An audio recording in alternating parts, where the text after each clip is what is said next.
got here Becky, who's in rest.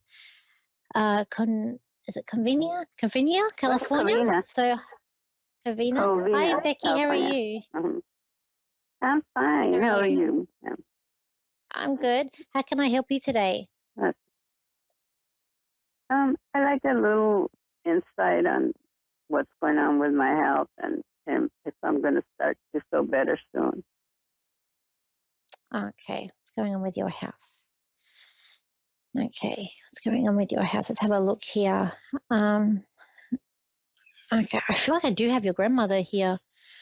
Your grandmother's passed over, because I feel like I've got a little lady here, and she's telling me that she's your grandmother, and I feel like she's in your home, and I feel like she's trying to make you happy. She's telling me this lady she just sounds sweet. Her voice to me sounds very sweet, and she's saying to me that she just wants you to be happy. And have you noticed things are moving around a bit in your house, or little things moving, or angles? Yes. Because I feel like it's her, because she's showing. Yeah. Sometimes when I look real quick, I feel like somebody's standing over my hospital bed looking at me. Oh, she's telling me it's her. She's like, it's me. She's like, it's just, she's trying to reassure you that, that she's there and she's around you, and she does want you to be really, really happy. And she wants to she wants to look after you too. I feel like she's tiny. I feel she's tiny. And would she be very tiny. pulling out, because it's like I'm seeing her pulling out this roast dinner, or this roast I feel like it's like a roast chicken, but the pan is bigger, like it looks like it's bigger than her, like she's pulling this out. So I don't know if she was a good cook or okay, good cook. Definitely. Okay, all right. And she's telling me that you need money. She's telling me that there's trouble with finances, that you need money. She's saying she needs money. She needs money. It's what she keeps on telling me to. Okay, I'm going to do some cards for you and just see what's going on. She's telling me, like, don't worry, the money's going to come. This is a down point for you. And she's like, is there medication are you on as well that maybe also making you feeling a bit down too? Yes. Is there anything that you're taking? Yes, I have a pain medication. Okay, because she's telling me that it's making you feel a bit down. She's asked the doctor for like if he can like readjust the medication, or there's something that can be changed. She is saying that if you just to ask and see, because she's sort of saying, and I feel that there is something that they might be able to do for that, to just to make you feel a bit better. Look, I'm feeling that by June, I'm going to say June, and I'm going June 24. I know it's like over a year away, but I feel by June 2024, you are happier. You're saying goodbye, and I feel like this could be a time of movement for you, where you might be moving house, because I do feel like there's new furniture your furniture in, so there is a bit of goodbye, a sad goodbye, but this is a good thing. I feel like it's a good change. It's a good thing that's coming in here, and you're going to somewhere that it's the sun is shining brightly. So I'm not sure where you are. You're in California. The sun is shining brightly, so I do feel like it's warm. I kind of feel like I can go to are you near the beach? Because I feel like, I know California's I think it's a beach, near the beach. No, I'm not in it. Oh, you're not near the beach. I feel like where you're going, that you could go to the beach is what I feel like, because I feel like there's water near you where you're going. But keep your head up high. In the meantime, there's something about September, and I feel like with this, it's like moving forward. There is a step forward. I do feel like that maybe even your health has improvements here with health. I know I'm not a doctor, but I feel like there could be some more slight improvements that with your leg, and I feel like you're trying to your mobility. You're trying to get more mobile. At the moment, are you not as mobile with this leg the issue that you have? Are you not as able to walk around that much? Well, in September of last year, I had my leg amputated. So I'm trying to learn how to walk again and stuff like that. And it's very difficult. Oh, okay. So that was September last year. Okay, because I can see with the frame. Look, I feel like you're going to get assistance with that. I do feel like you're going to get fitted. They might give you like a new leg, like a prosthetic leg could be on the card coming up for you, and it is going to be walking in. But this is a positive. I feel like this is coming up to be a step forward, and personally, this will be a bit of a battle for you, but it's all part. It's like the universe is saying, even though this is going to be hard long term, you're going to look back and you are going to um, like be grateful that there's happiness with this, like that you'll be happy, you're going to be able to move again. So you are going to be able to do things that maybe you couldn't do before. I also see family will be more around you as well. I do see like it's a thing of holding hands or comforting. So I do feel like family are going to be around you. June, I feel like I feel September this year. So this might be coming to a full circle where from September last year, September this year. And in May, I feel like where you might even get the new leg in May, because I feel like I am trying to learn to walk again, like with assistance. I also feel like you need a helper dog. I don't know if you have them over there. We have them here for people, not only blind people, but people that need there's assistance. You can get like a dog that helps you. It's usually like a Labrador as well. So I do see a dog with you, but to me it's like a helper dog, whether it be I do see it like a blind dog, but I feel like it could be like a dog that assists you or helps you. And that's going to bring some happiness and some joy. We did have a Labrador. Not again last year. It was sometime last year. We had her for almost 17 years, and she passed away. And she would always know when I was sick. She sat right by my side. She wouldn't leave. So I would see that. Look, there may be another one. There may be another one that comes in. Because as I was talking, Mike, there may be another one that does come in and is able to help you. They're very smart dogs. I do like Labradors myself. But it's going to be over these next few months. It is going to be hard, but this card to me always symbolizes working towards goals and wishes, and it's about maintaining them and keep on working at it. And I do feel like that you are going to be happy again, especially next year in June. It is about a new beginning, a new time to move forward. And even this year, you're working towards that. And even could be like this year, and even this year, I feel like more something about finances or some sort of payout may come to you even this year in June, just to help you along. It could be about someone's negligence or something could be coming in here, but you get reimbursed for something as well. So I'll leave it there for you. You don't get any messages from my husband. If I can quickly try and get your husband in. This man is just like, I do have a man here quickly, and he's just saying, like, take care of my darling. He's saying, you're so strong. He's like, people see you and they don't see how your strength that you have and the courage that you have. But he's saying, just look deep, because in May you're going to show your strength is going to come out even more. And he's saying you're so loved. I feel like there's a daughter. He's talking about a daughter, and there's a lot of love to do with this daughter that's coming up. But I'm going to leave it there. 3 daughters. Oh, okay. Well, I've got to leave it there, and I just got to go to the next caller, but I hope I've helped you today. Wish I could spend more time with you. Okay. All right, then. Thank you. Thank you. So let's go to our next caller. So we have April, who's from Utah. So hi, April. How are you? I'm good. How are you? I'm good. How can I help you today? Hello. I was just I've just been in a state lately, and I'm just kind of wondering if there's if you're feeling anything for me or anybody's coming through for me or anything like that. Okay, let's have a look for you. So did you say you're feeling it? Did you say you've been feeling a bit down? Is that what you said? Sorry, you're feeling a bit down. Yeah. Okay. All right. Let's have a look.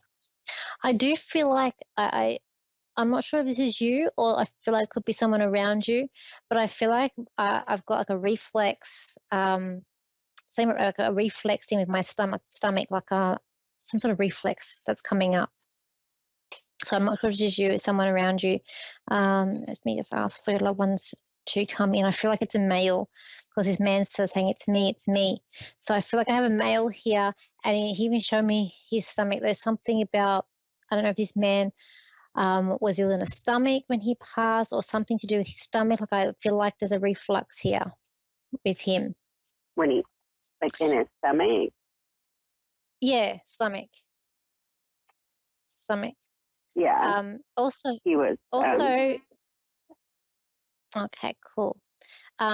He's also, he's saying checkmate, and I do see chess, like a chess game with him. So I feel like that he could perhaps play chess as well. He's telling me that he's got it clicked. He's quite switched on. He's like up here for thinking, and he's saying to me, okay. And what else? We got with this so like man, something with and his this man. chest, or he plays chess? Sorry. Oh, were you saying something with his chest? No, he played chess to me. He had a chessboard in front of him, and he had said checkmate. So to me, it's more like he played chess. Because I can see the chest, the chess board in front, and he's Yeah. sitting there with the chessboard, and this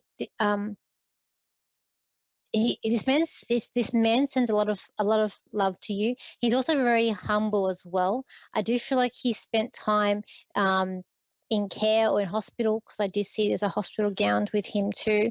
So I do feel like he spent time in care or in like the hospital as well, because he's telling me that just he wasn't well. There's something going on here. He wasn't well, and he's telling me that it's like you feel like you're not getting anywhere. Like you're trying to pull this big boulder, and he's like, she feels like she's just not getting anywhere. But we're saying by April though, the boulder moves, so there is movement. And he's like, things are going to feel a little bit more happier for you. He's also saying that you're maybe overthinking things, or even like dwelling on things. And he's saying you need to do let go, some sort of like release to the universe. As well, because you are healing. He's telling me that there's a healing taking place with you, and you are healing. But he's saying that you just got to get through these next few months, and then things are going to start looking a bit better for you. There are happier times coming in, and he's saying that there is a celebration coming up around you as well. And I do feel like that could be in May. So he's saying there is celebration, and there is some things that are going to make you happy, and things to look forward to as well. Because this man's saying he just left, and when he left, I feel like I just feel down. It's kind of like when he's gone, that your happiness is kind of gone. But he's saying, don't worry, because time heals all wounds. And he's like, this man is still with you. And he's giving you, like he's beside you, he's got his arm around you, he's giving you a big hug, he's giving you a rose. I see one rose he's giving with you as well. And he just sends his love to you. And even he's saying it's a miracle that you're here, it's a miracle that you've called up, he's saying it's a miracle that you've called up and you got through, and I'm able to talk to you. I feel a bit emotional when I'm giving you this message. But he's saying, he's also saying be creative as well. He's saying be creative when people are around you. He's saying just be creative, because sometimes miscommunication things happen. But I feel like also when you create, we you know we make things, and it gives us something, a sense of something. So you're saying be creative, and it's also going to help you to bring things in as well. But he just sent his love in. But I just felt by May things are getting a bit lighter for you. There is some sort of happiness coming in for you, and I feel like it is May, the 5th month of the year, when it's like the sun's shining more brightly with you. So it's something positive, and I do feel like it's some sort of celebration coming up for you. Okay. So yeah, this is really resonating with me. Like, I mean, just to let you know, like he is my son, and he was killed by his vehicle, so that's like his stomach and the chest. I know you say it's like playing chess, but his chest was crushed too. Oh, okay. So like everything you're saying is like exactly like I have struggles, and I know he's around me. I know he's with me, but I just can't let go enough to like let it in, I guess. I understand, and sometimes it's really hard when these things happen. But time does heal all wounds, and there will be a time where you can smile again, because he's telling me, and I do believe there'll be a time where you can smile again, and just remember the good times, and honor his memory. He's just a very special. I feel like he's a very special person, and I hope I've helped you today. Okay, yes, I just was wondering if I could ask one more question. If you could sense anything, if he's approving of like how we're handling the situation with his common-law wife and his stepchild, or he's saying that you need to do what is good for you. Anything that you do, he will approve. This son is your backbone, and he's there and to support you all the way. And he's saying that he understands you're doing what's best for you.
You're listening to A1R Psychic Radio, Earth's #1 psychic radio network, and watching Moonstruck TV, enlightening television. Welcome. Time for the Mini Medium with Stephanie Cowan. Live from TarotWithSteph.net. Connect direct. In North America, dial 888-454-2751. In London, 20-3519-2158. In Sydney, dial 02-8488-3147. Or online, contact us through our Facebook page, facebook.com/psychic radio. Or one of our websites, askoneradio.com or moonstruck.tv. This is the Mini Media on A1R, the Ask One Radio Network.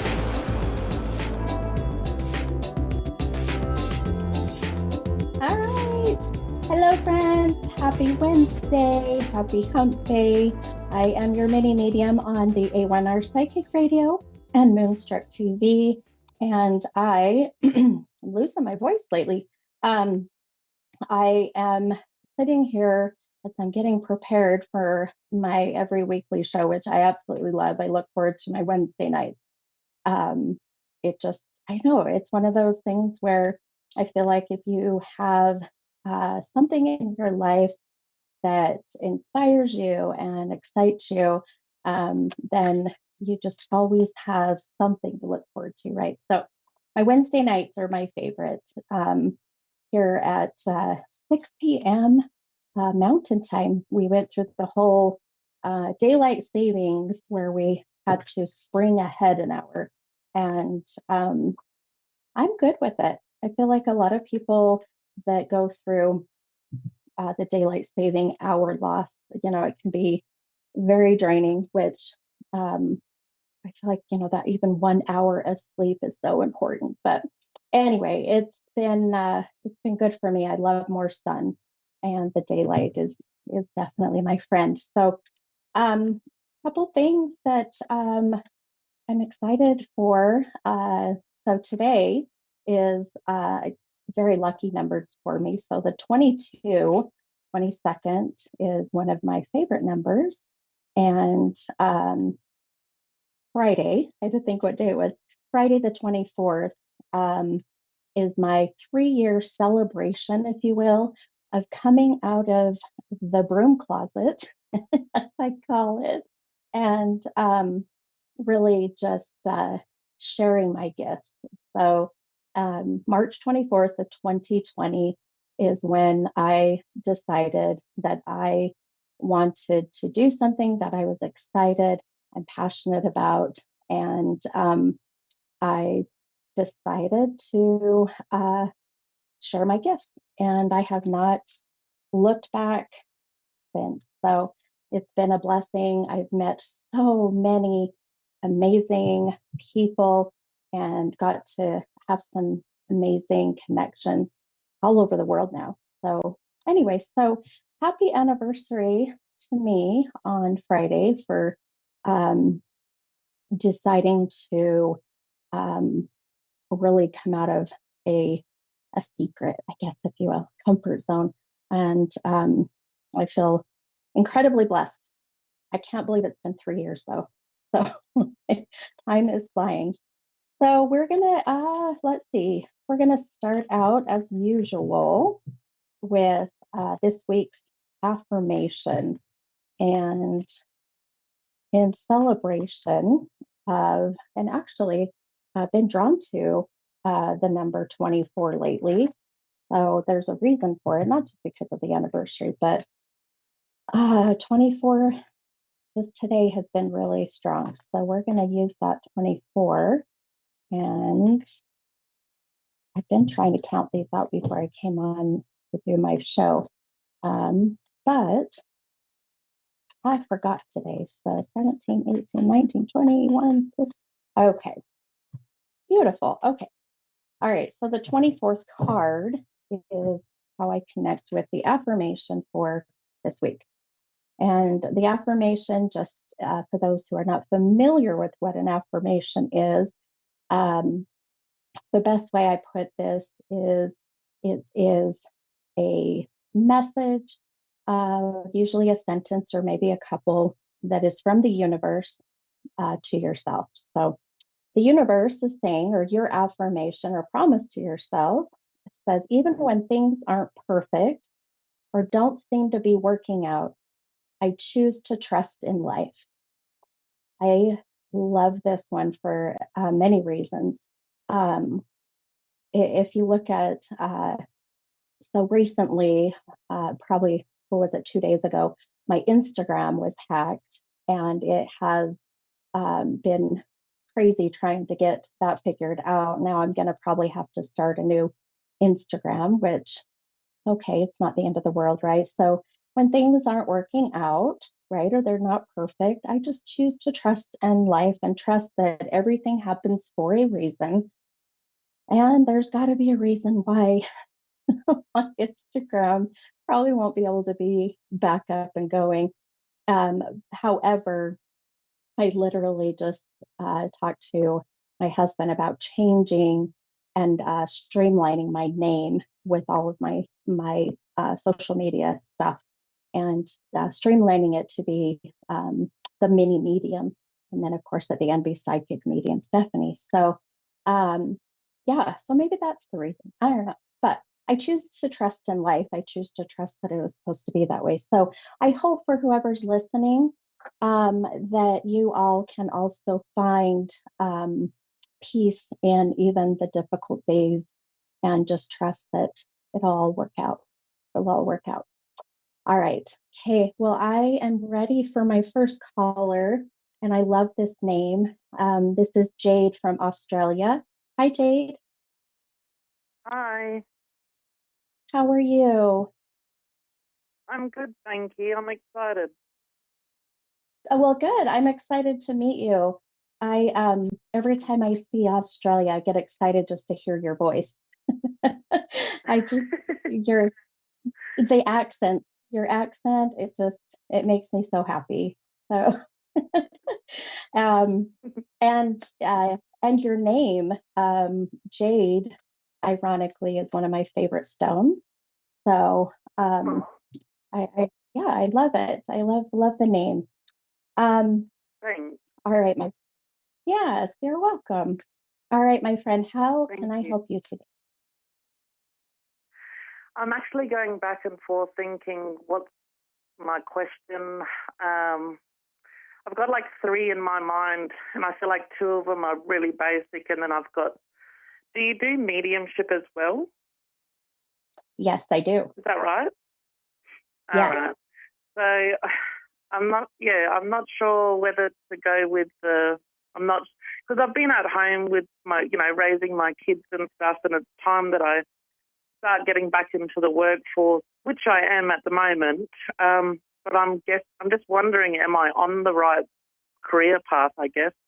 Because I'm a bit lost when it comes to that, and what I want to do. And yes, I'm just wondering if you can see if I'm on the right path, I guess. Yeah. Okay. Sure.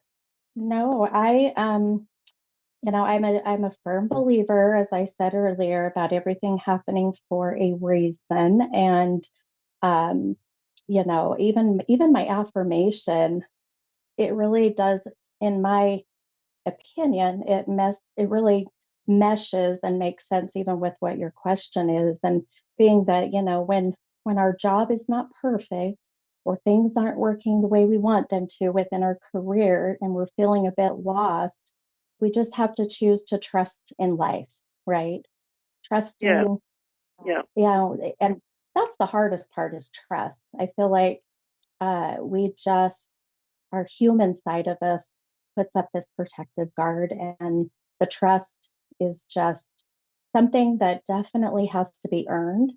And I feel like the universe or God or whoever you feel your maker is, in that sense, it's trusting in that higher power. So um, I feel like I'm gonna really focus on what I'm picking up with your career path, and then I'll also keep my mediumship abilities open.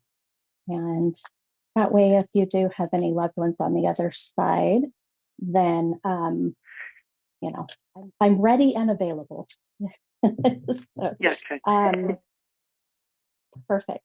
Okay, so the way that I do my readings, so I've been doing this for about 27 years, and I use tarot cards as a tool, but I really listen and trust in my gifts first, and then the cards will just more or less validate what I'm seeing.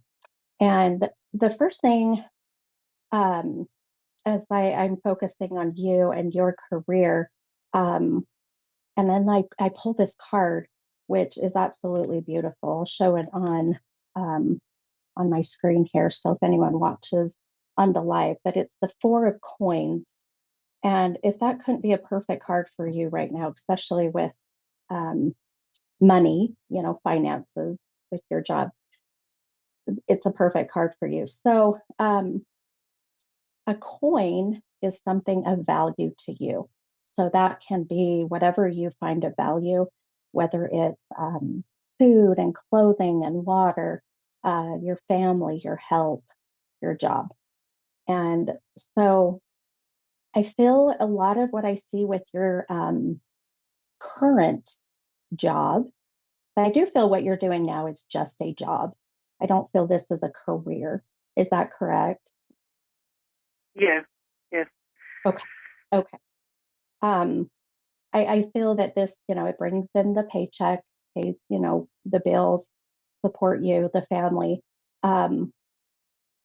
Intuitively, as I see for you, you have such this beautiful, calming energy where I can completely see you going down that path of being a healer, helping others, taking care of others in that way that as they come into you, you help them to feel better and to carry on with their life.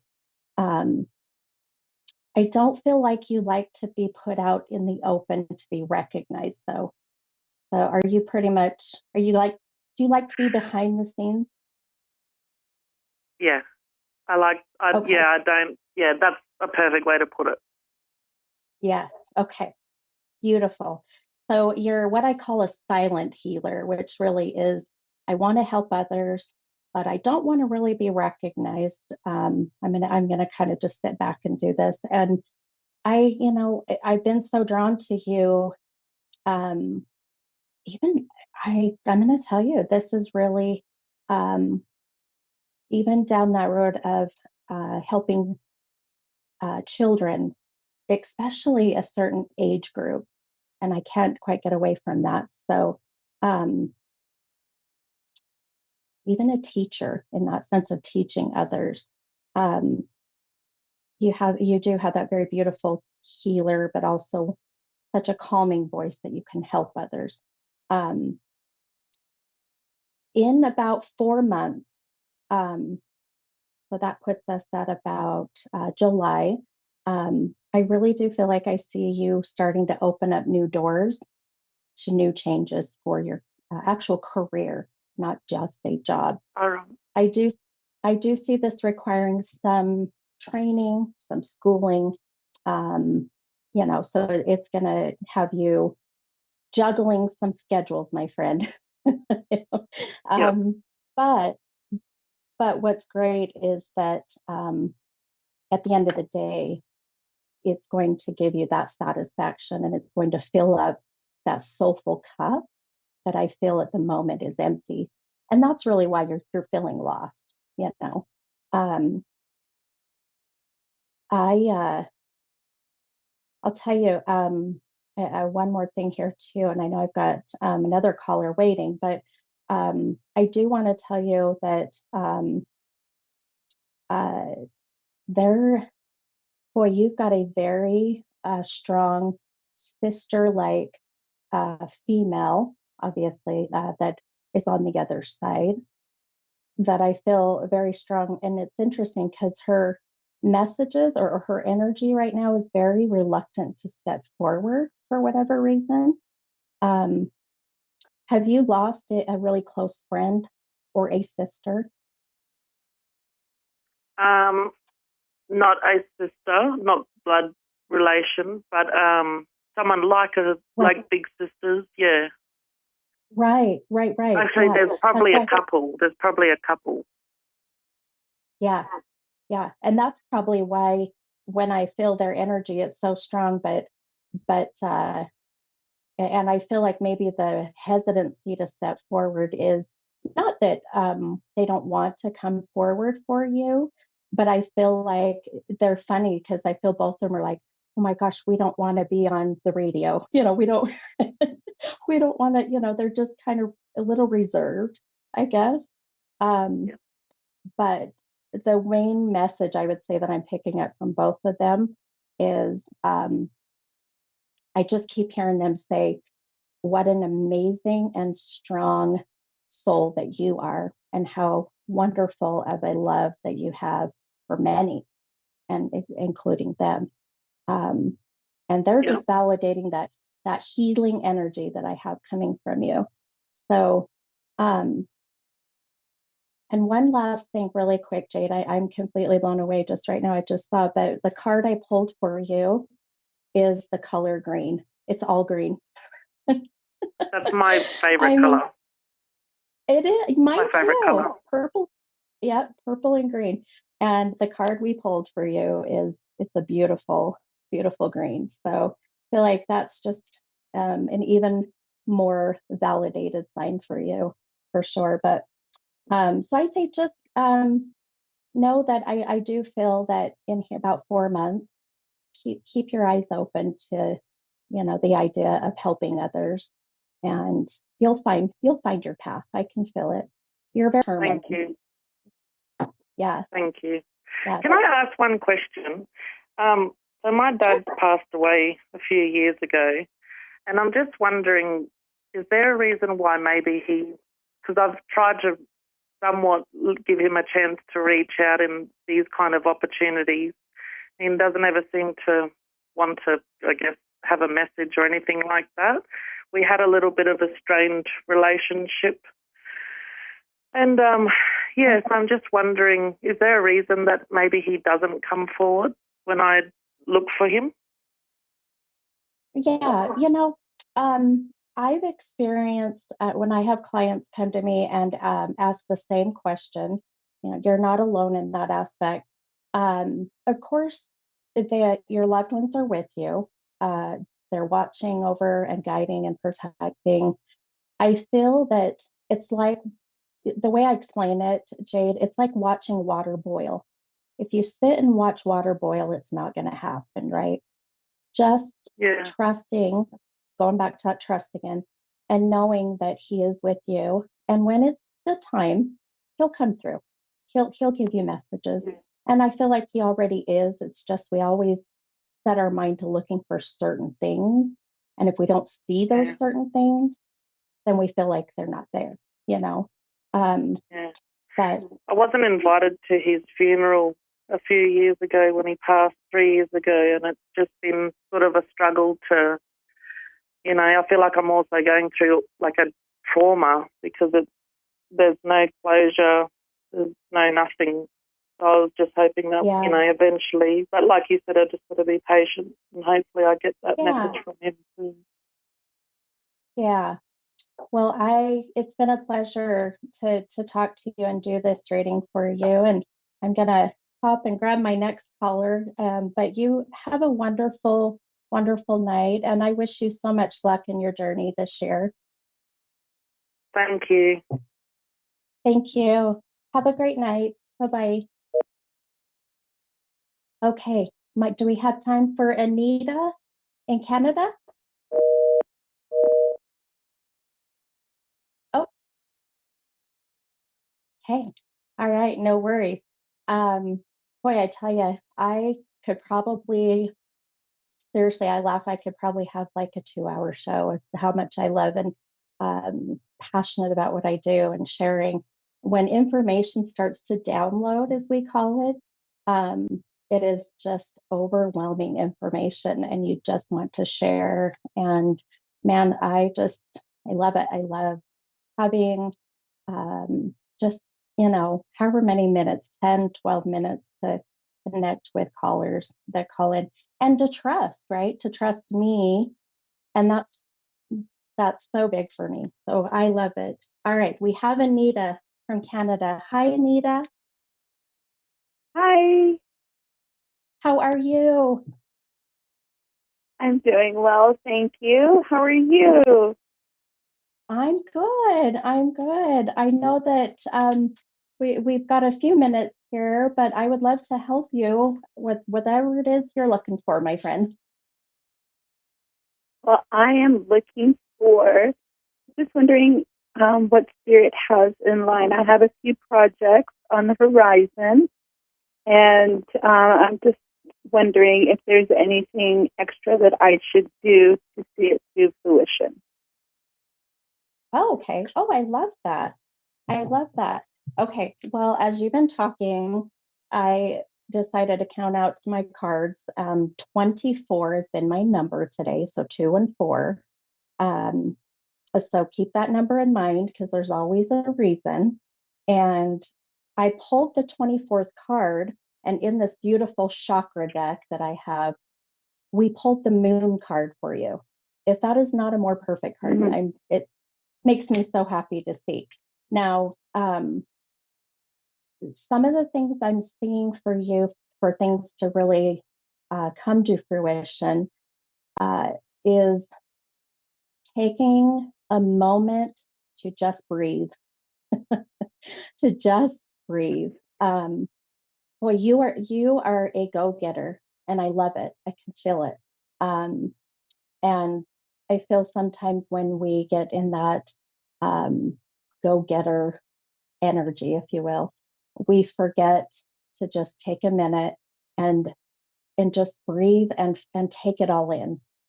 Take in all the hard work, all of the good and the bad, the successes, the failures, because I feel like once you're able to do that, the universe goes, okay, all right, Anita, you've taken time to appreciate and be grateful for the good and appreciate the bad, if you will.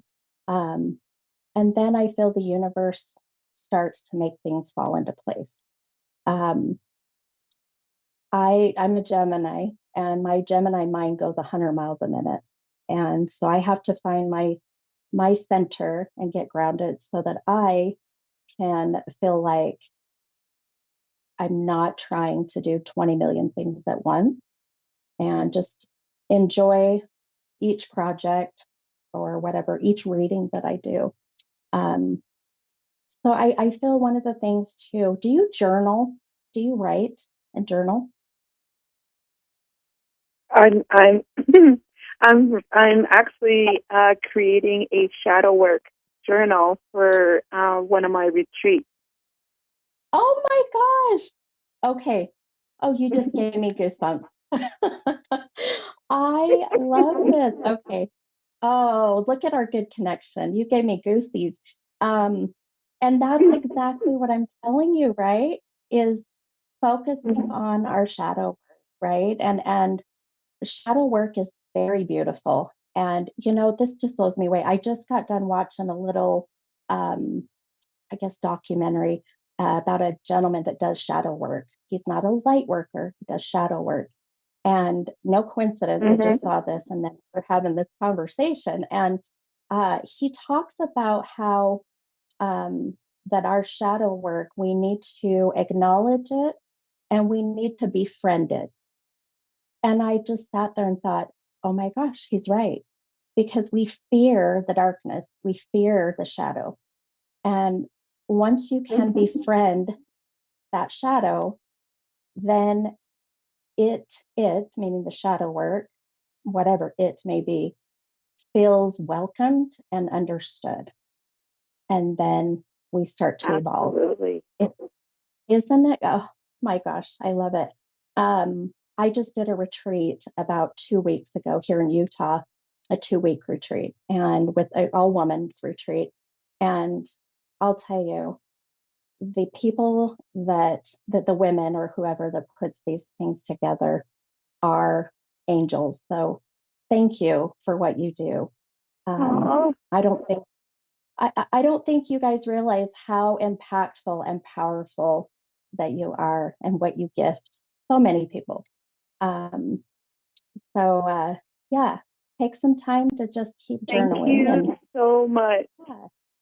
Oh my gosh, you are so welcome. I am beaming with the fact the universe brought you to me and me to you, right?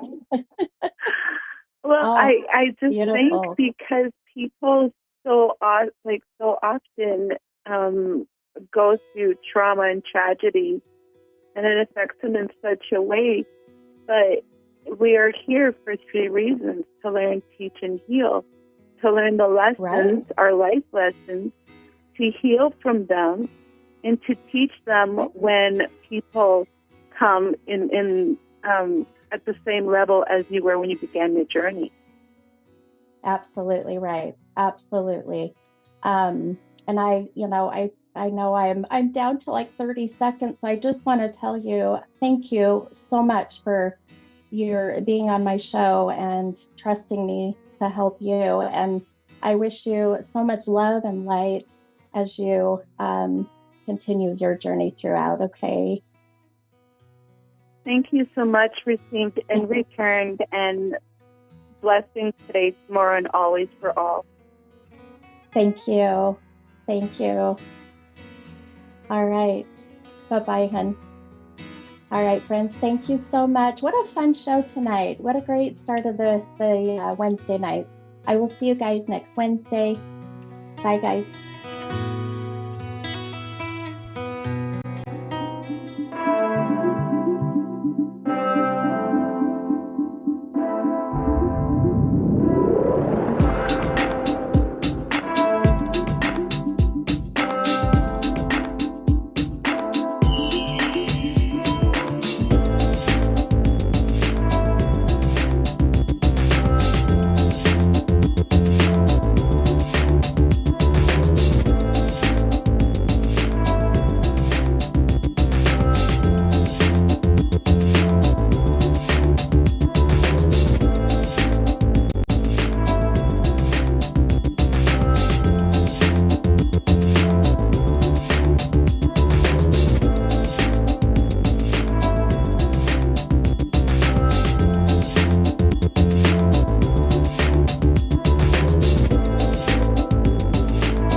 A1R Psychic Radio, Earth's #1 psychic radio network, and watching Moonstruck TV, Enlightening Television.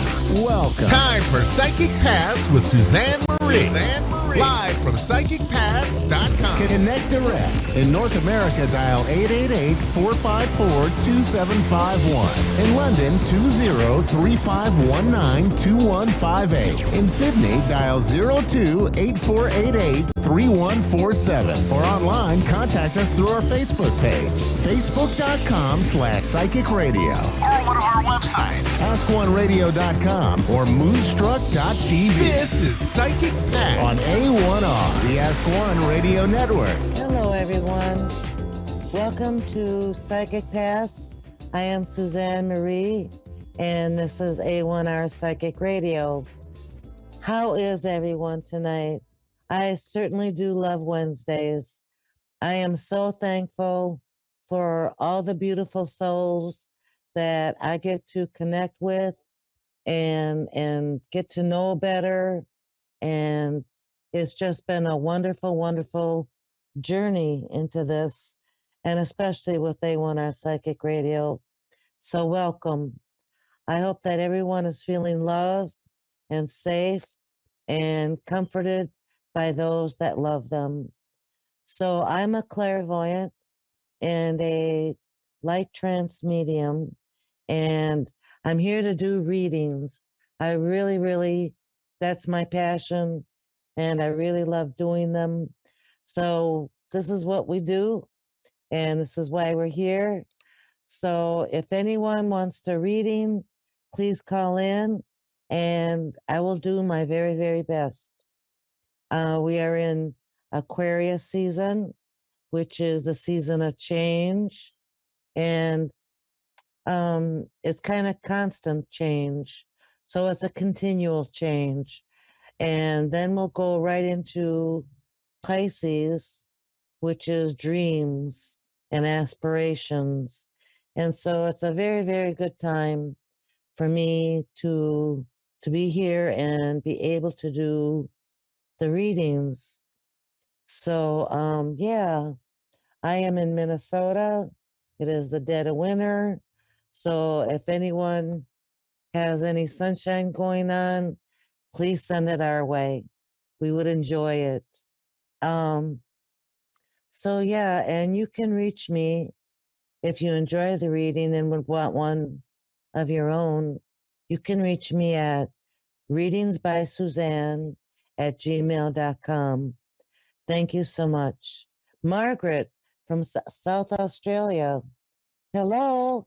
Yes. Hi. Hello. How are you? Hi. How are you tonight? I'm fine.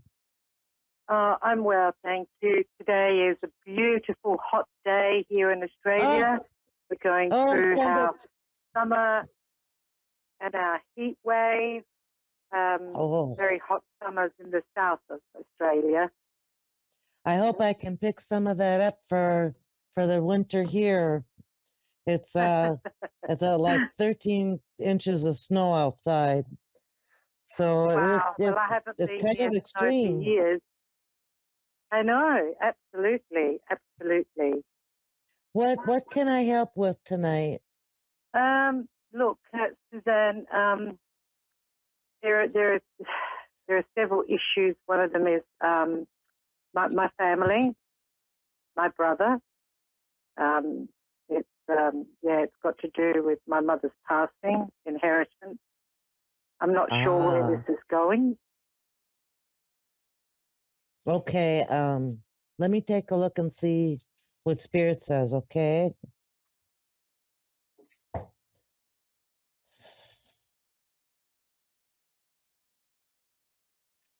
Okay, so did your mother pass away like maybe a month ago? No. Has it been months? No, my mother passed away.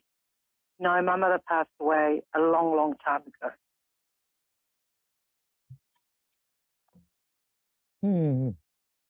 It feels like there's a lot of anger going on.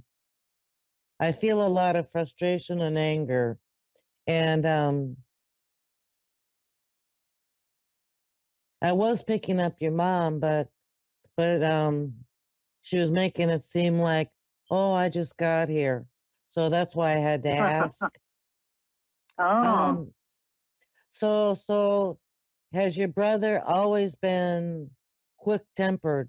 Because it feels like even when he's not showing it, he's thinking it. He's very quick-tempered. Yeah. Yes.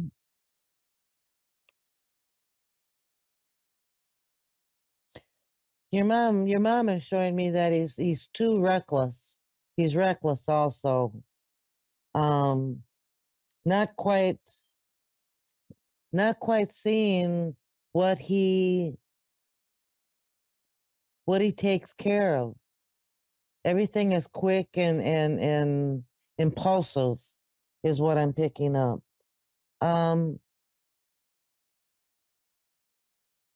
Are you going to court? I don't know. That's why I'm asking you. I feel like you're going to go to court.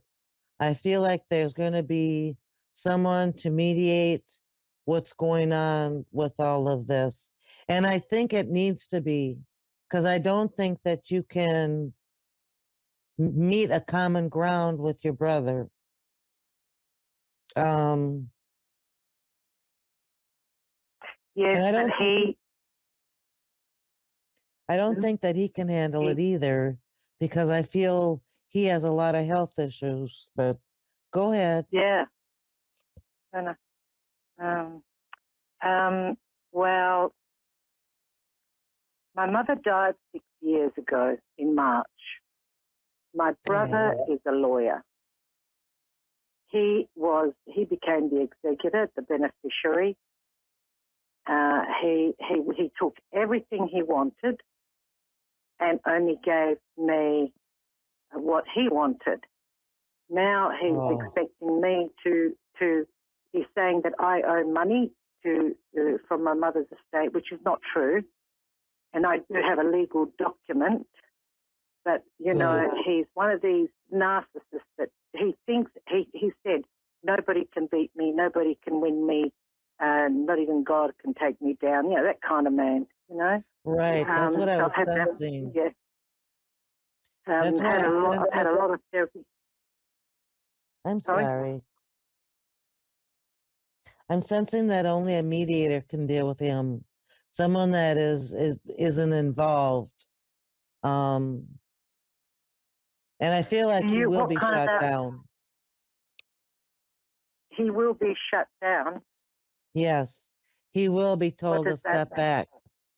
That means that you're going to be winning this court case because he really doesn't have a claim.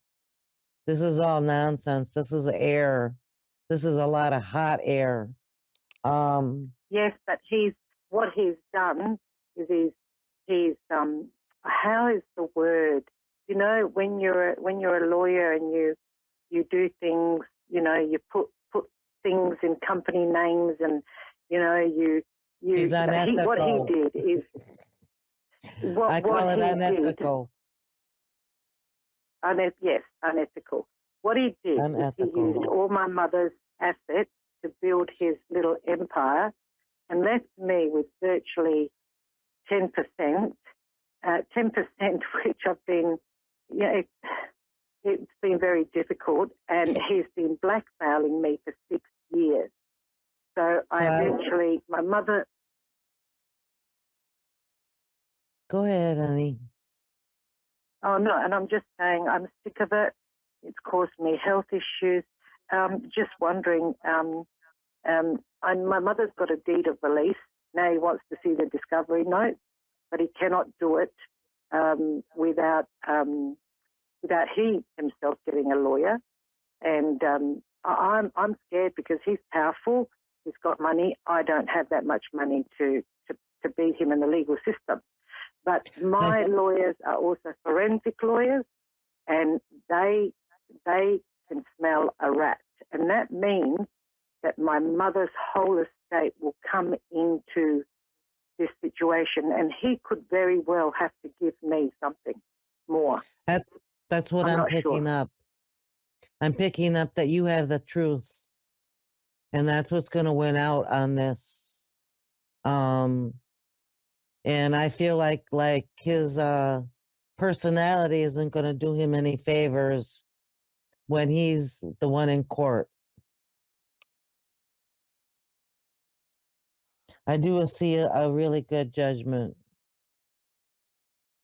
for you. Yes, it's been very painful, and I don't understand. I think it feels like it's been painful for a very long time. Very long time. Yeah. But I feel like there will be an end to this, and the court will see it your way. That's how I feel. I feel like he will be shut down with all his, it just seems like he's angry, and that's not going to get him far. And your mother is very much on your side. She's been talking to me, and she's on your side as well. So I just want you to know that. She says she loves you dearly. Well, I loved her, and I took good care of her until the very end. I even dressed her when she passed. She's a really, really sweet person. She's just really sweet. So I wanted to give you that, and just please be patient. Thank you. And you will find that judgment, I promise. You will get justice. Can I ask you, thank you for that, because it has to end because it's caused me illness.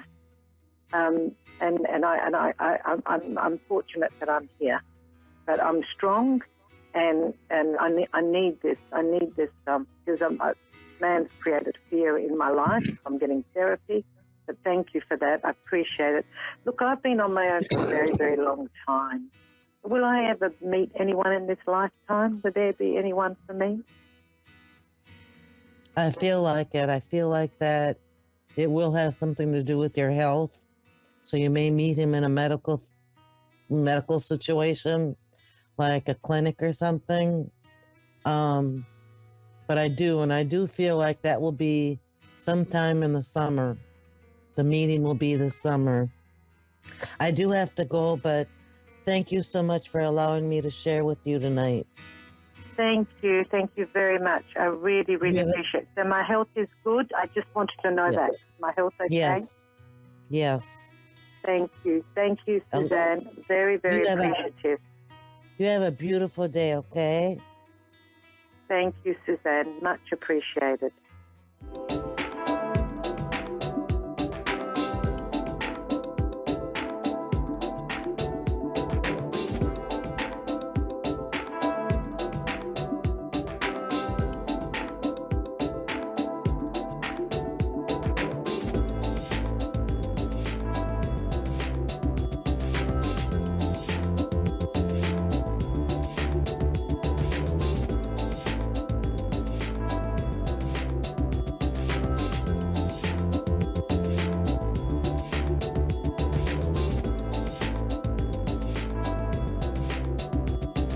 You're listening to A1R Psychic Radio, Earth's #1 psychic radio network, and watching Moonstruck TV and Lightning Television.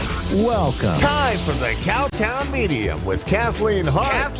Live from KathleenHart.com. Connect direct. In North America, dial 888-454-2751. In London, 20-3519-2158. In Sydney, dial 02-8488-3147. Or online, contact us through our Facebook page, facebook.com/psychic radio. Or one of our websites, askoneradio.com or moonstruck.tv. This is the Cowtown Medium on A1R, the Ask One Radio Network. I'm Kathleen Hart, and welcome to my show. I'm so glad you could join me tonight. I wanted to talk to you a little bit tonight about what's going on locally. 'Tis the season to be spooky. With that in mind, the TV shows are full of horror movies, as are the movies and the streaming services. Lots of paranormal investigation shows. If this sounds like something fun you want to do, let me tell you a cautionary tale. Don't mess around with things you don't know enough about. If the only thing you know about ghost hunting you learned on television, you are already in way over your head. You can get into some pretty nasty stuff that you have no clue how to deal with. Leave it to the professionals. There are plenty of things out there that are underrated or not advertised properly. In particular, I'm talking about Ouija boards. They're marketed as games, children's toys, party games. for young adults. They really aren't. If you don't know how to protect yourself and prepare and close up afterwards, you are inviting in things you really don't want to deal with. It maybe seems fun at first, but if you get into it, you can invite in things that you don't know how to get rid of that can cause you a lot of trouble, a lot of grief, potentially can be dangerous. My advice to you, just don't go there. Don't mess with it. If you need to speak to someone you love in the spirit world, contact a professional medium. Don't go try and host your own seance with a bunch of people who've never done it before or think they know what they're doing, but they're not professionals. They don't know how to prepare the room, the space. They don't know how to set up protections, how to properly open and close. If you want something like that, which can be a lot of fun, it can be very comforting and very healing, contact a professional medium. I can't stress this enough. If you do something like one of these, if you happen to bring something home or invite something in you find later you don't want around, contact your local paranormal society or your local metaphysical shop. Ask for recommendations for someone who can help you, who knows what they're doing. My cautionary tale is when I was first starting out, I did not know enough. I knew I could pick up on things, I could sense things, but I really wanted to see what I could do. I went on a tour of a real haunted location. I'm not talking about your local spook house. I'm talking about an abandoned building known to be haunted. The group in charge, I thought was reputable. Turns out they were a bunch of thrill seekers looking for a way to get on television. They did not prepare people they took in there. They just charged them money and had them sign a waiver. That should have been my first clue. Needless to say, there was a lot going on. It was interesting. I also learned very quickly that I was in over my head at the time, and that was not a fun thing to do. I did prepare myself fairly well, but I didn't know quite enough about it. I was very lucky.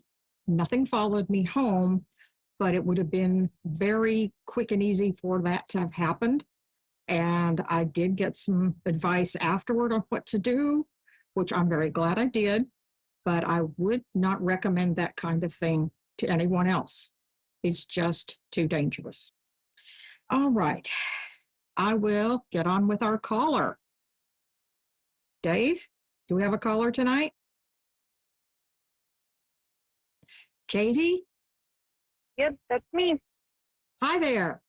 Do you have a question for me tonight? I'm not sure of a specific question. Something you need guidance on? Something you're curious about? I've been dealing with the loss of my son at 36 weeks this year. Oh, and I've been sorry. really struggling with that and just kind of feeling really lost and not quite sure how to keep moving forward. Mm-hmm. Well, a little bit of something I can tell you about that is when souls pass, when they cross over so young, they tend to be old souls, experienced, and they come here for a very brief time to learn a quick lesson, to teach lessons, and to fulfill soul contracts to help you grow and learn. And they go right straight back to the other side, straight back to heaven. And I don't care what anybody says. If somebody says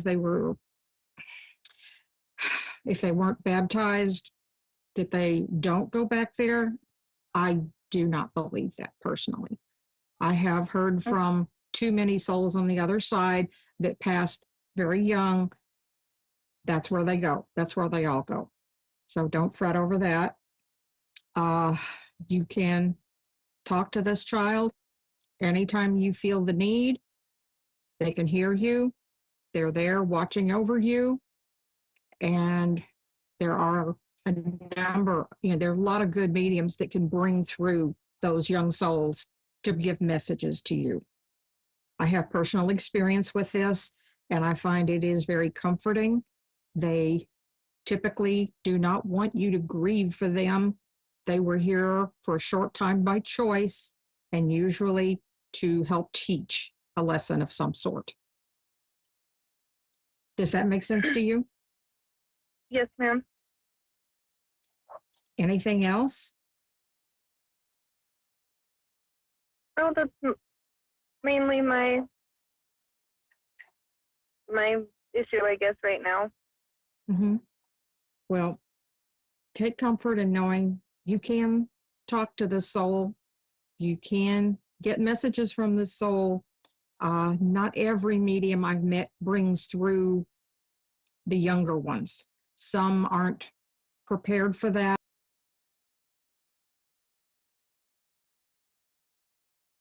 They block out because it does make them so uncomfortable. Spirit doesn't want us to be afraid. They don't want us to suffer. They don't want us to be afraid to try and communicate and not be receptive. So sometimes it takes a while. If you feel like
look for the synergies, the synchronicities, things that happen that appear to be for no reason, but if they bring you into contact with somebody who you feel comfortable with, maybe somebody you've never thought about before, you've never talked to before, but it just, the meetup seems almost like it was designed to happen.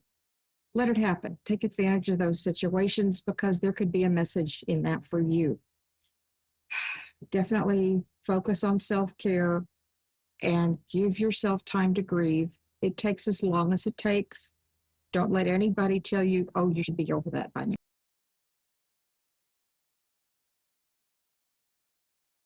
As you need, and definitely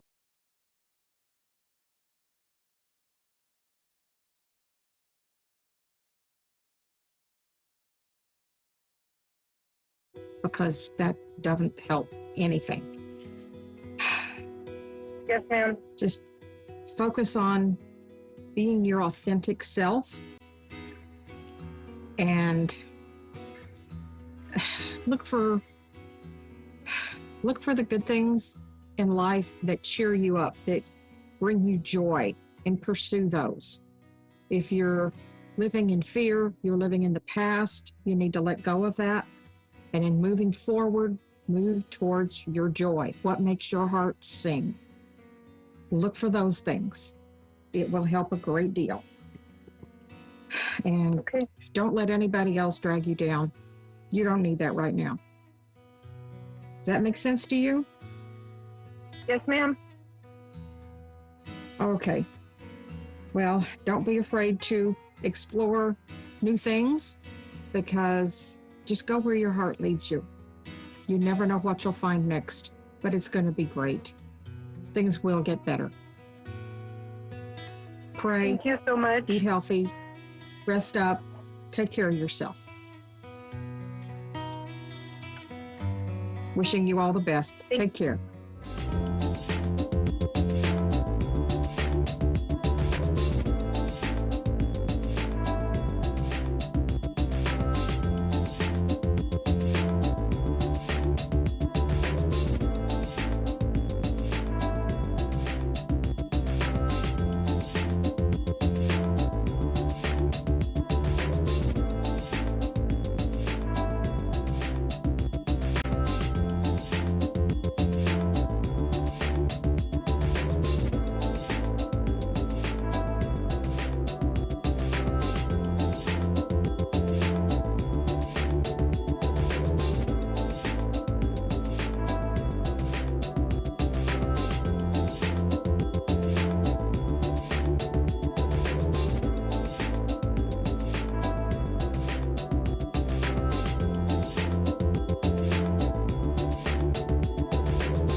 You're listening to A1R Psychic Radio, Earth's #1 psychic radio network, and watching Moonstruck TV, enlightening television.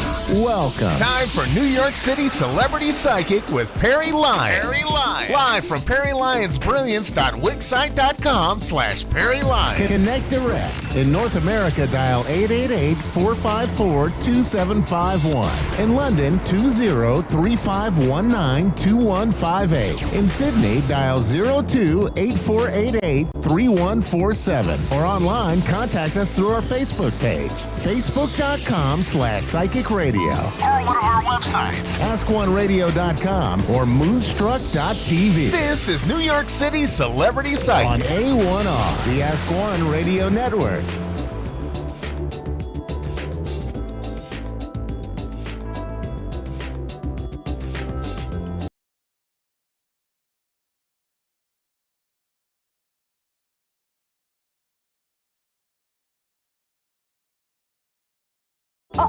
Hold on. Everything's fine. No, it's all good. All good. How's that? Better? Yeah, hello, my cherished ducklings. Hello, my cherished ducklings. I'm Perry Lyons. That's Perry with a P as in pneumonia, P-E-R-I, like periwinkle. Lyons as in as an animal, but with a Y. Perry Lyons. This is Moonstruck TV. I am the New York City celebrity psychic. Whether I'm a celebrity or the people I work with, it's moot, but it's kind of both, but they're much more. I'm kind of obscure, but they're famous. And why am I babbling? Hello, darlings. It is one of the most powerful days and nights and tomorrows of the entire year, maybe of the decade. We have, for all you Astro kittens, we have Moon and Sun in Aries today. So if you're feeling like, I got my groove on, I know who I am, and I'm taking that out into the world to conquer all. Or maybe I'll just sit here and read a book. That's good too. But that's why we got Jupiter in Aries. Saturn is currently in the bathroom, but when it gets back, I think it might be in Pisces. And I'm still Perry Lyons, and I'm here I'm here to serve you, basically. I mean, I'm not going to do your dishes, so I get carried away. But I'm here for, suddenly have forgotten English. Rewind. I'm here for you, for your questions, for the questions that are driving you bonkers, for the questions about that boy, that girl, that person who identifies as whatever works for them, that llama. We're not judgmental. By the way, did you hear that some of those Proud Boy guys who are really terrible people, like white supremacists, went to go beat up a bunch of drag queens, and the drag queens kicked their asses? Do not mess with a 6'2" man who happens to have a stiletto heel in his hand. Anyway, we're a very LGBTQ friendly show here. I just wanted to say that because it made me the happiest I've been. Like, it was just so great. So I'm here for your questions about love. Tonight, I feel strong enough to even do mediumship. If you feel like it, it's very, very difficult. So you got to be patient with me. We've got Tammy in Erie, Pennsylvania. Oh, I love Erie. I've been there a lot. Hi, Tammy. Listen, Tammy, which is just a great name. Hi, sweetie. Do you mind if I quickly I forgot to do the psychic tarot weather. Are you okay if I just do that for 3 minutes? And then while I'm doing that, what I'd like you to do. Cool. I'd like you to breathe in. There's a special kind of breathing I always teach my cherished ducklings, of which you are now foremost, which is you breathe in deeply through your nose, and then you breathe out like you're blowing out a birthday candle. Okay. And what that does is it stimulates the vagus nerve, which is a nerve that helps us relax. It's a very spiritual nerve. Not like the vagus nerve, where 3 days later you wake up married to somebody you've never met before with a room full of sex workers, but that's a different kind of Vegas. So I'll be back. But enough about my personal life. You and I are going to have fun. So I'll be right back. Just going to pull 3 cards. So thank you, baby. I'll be right back. I love it. Tammy even has her own song. Tammy.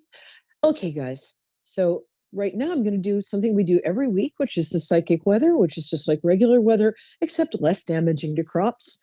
If you're a longtime viewer, you've now heard that joke 422 times, and I love you for still being here. In fact, I just love you, and that color looks great on you. Come here often? What's your sign? Sorry, don't pick up your viewers, Perry. Okay, so I'm going to pick 3 tarot cards. By the way, I talk fast because I'm a 9th generation New Yorker, and we're bred for it. At this point, this is me slowed down. So any other New Yorkers out there, you know what I'm talking about.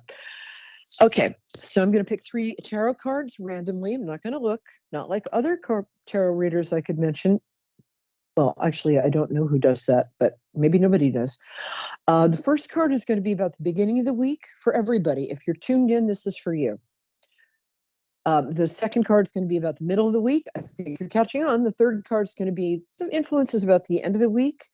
And remember, this is a really fantastic week for everybody. Libras might find it a little tricky, but you get your stuff next week, so you're all good. A lot of Aries going on this week. Be prepared for people being maybe a little egotistical, but also maybe a little self-assertive in a very healthy way. It's a very good time to start an exercise program. If you do start one for me, I'll pay you. And we're going to pick the cards now. So the first card is, and of course, my tarot card thing fell over there. You get a chance to look at my roots. Be right back. Whee! Okay. Okay. Oh, the first card is the triumphant wounded healer card. I don't know if you can see this card. It is fabulous. This guy has been obviously hit in the head with the 8 sticks behind him. This is the 9 of Wands. Now, 9 always means that you come to the almost at the end of a cycle. 9 is also it's a card associated with the end of a cycle from which you've really learned a lot. And this guy is wearing a bandage on his head. He's obviously been hit on the head with all 8 of those wands, but now he's got his own wand and world, watch out. It means that situations that you used to respond to, like, when your older brother says, "Oh, I remember about you and Jimmy in 5th grade," and you're like, "I told you not to say that," even though you're 35. Sorry, Evan. That's certainly not my older brother's name. That's never happened to me. But instead of responding like, you're going to respond with, "Oh, wasn't that hilarious?" And by the way, your fly's open. No, you're going to be more mature than that. This is a card about learning from hard experience. It's been a hard couple of years for all of us, but I got to tell you, things are about to get a lot better. And if you're watching this program or listening to us on Moonstruck TV, I'm Perry Lyons, and if you're listening, you're supposed to be hearing this. Things are about to get a lot better than you can imagine, sugar. So that's the beginning of the week. You're going to learn to respond in a different way. Oh, middle of the week, you might find yourself walking away from a situation that looks good on paper. It's like, yeah, I want to marry I want to marry Prince William, but I don't know if that's going to work out for me. Do I want to live life in the fishbowl? Do I want Meghan Markle to beat the crap out of me? I actually really like her, but so it's something that looks good on paper. You might be offered a fantastic job, but there's a job that maybe pays a little less, but is something that you love doing. So it's walking away from something, or it could even be a relationship. Could even be a relationship that looks good on paper. He, she, they, other, llama are like perfect in every way, but you're just not feeling it. You're not feeling it. This is the week to listen to your heart. And know that if you walk away from this, you're wearing a red shirt in this, you're the guy, just for this second, you're the guy in this rectangular colored piece of all-knowing cardboard. You're going to find your aliveness in walking away from this. Whee! I love this. And what is this last card? Oh, I love this card. Oh, I'm so glad. Somebody from your past is coming back. This might be an old friend with whom you've fallen out of touch. I think it might be somebody from your past who's kind of a love interest. Not kind of, somebody's either a love interest or they're not. But, they're also this kind of love interest where you're each like thinking the other's out of your league and you're each waiting for the other to make the first move. So just make the first move as long as it's legal and you ask permission. This could also be, you see how this little boy is giving the little girl a golden cup filled with flowers? Don't get too excited. Little boys very seldom travel around with real gold cups, but could be a styrofoam cup. Anyway, his intentions are good, and this is somebody with whom you share a deep connection. Your inner children play well together. And I'm actually, for you this week, for you and you over there, and you, the guy in the back, I really feel like this is somebody who's maybe coming back in your life, who maybe was a longtime friend, and suddenly you're looking at each other and 1,000 violins are exploding in your mind. Tammy, are you still with me, baby? Tammy. Yep, I'm still here. Oh, did I lose? Oh, hooray. Thank you, baby. Oh, I'm so happy you're here. Tell me your birthday. You can leave the date out. Don't ask, don't tell. But tell me your birthday, and that helps me connect with you. And then tell me your question, or I'll tell you your question. Ha, ha, ha, ha. December 29th. So, oh, really? Good day. That's the Feast of the Slaughter of the Innocents. Yeah. My wedding anniversary. That's a great, everybody, yeah. Everybody I've ever known to the December 29th birthday was brilliant, and I think you are too. What's your question, my angel? I'm just looking Tammy. to see if the guy I gave my heart to is finally the right guy after all these years. Wait, the guy you gave your heart to is finally with the right guy? Yeah, that I finally. Is it the right guy? Yeah. I'm sorry. I was like, wow, that's an unusual question. I'm like, wow, Tammy is a really good person. I don't think I'm worthy. Well, Tammy, you remember what the last card I pulled was? It was somebody from your past coming back into your life in a romantic way. I believe in, I've said before, oh, we all have a lot of soulmates. But you know what? We don't. We have one or two soulmates in terms of romance each time around. And I think this guy is your soulmate. And I think he's bored with anybody who's not you. Because Tammy, who wouldn't be bored with anybody who's not Tammy? You're awesome. And you guys, when I was talking before about the inner child thing, like, you know how when you're hanging out with somebody and you're so comfortable with them, you're so excited, but you're also really comfy and you have this sort of jokey, like these in-jokes. And you know what I'm saying? I think you had that with this guy. Yeah. I think you guys got each other more than anybody, aside from your mom, has ever gotten you before. And aside from his mom, I have to be nice to moms. Yeah. But does that make sense to you? Because what's his first name? Is it like a William is it a W or an M name? The first person, yeah. No, I'm sorry? no W, no M. Well, there's an M in the middle of the name. There's an M in the middle of his name, but yeah, I was married for 30 years and I never felt this way with my ex-husband as I do with this person. So I'm just wondering how long have you known each other? If it was going the right way. It's going the right way, sugar. We met about a little over a year ago. Yeah, but when you met each other, it felt like, oh, I'm home. There you are. I met somebody once when we looked at each other. It was like, really? I'm good at my job, baby. I actually told him last week. Can you tell me his first? I told him last week he feels like home to me. Mm-hmm. See? And, obviously you're right, because I couldn't reflect that back to you unless it was the truth. And you guys met in kind of an interesting way. You don't have to go into detail, but it's kind of a cute story. Now you have 3 kids? Yeah. Well, it's a very cute story. He does. He has 3. I have 2. Okay. So that's awesome. Oh, I like your kids. I like his kids too. And I don't think there's any problem with the kids either. I think the kids, they're for it, except one. No, we have big problems with my ex-husband. I know that. So, well, ex-husbands. My ex-husband is putting a big damper in things to the point I don't know if me and this guy will make it. Yes, you will make it. Because the problem is so bad. Do not let hate overcome love. Now, is this something you need to tell the police about? What?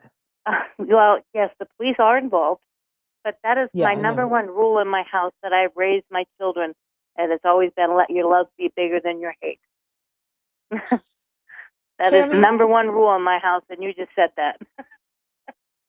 Well, I picked that up from you. That's my job, is to reflect you back to you with truth and love.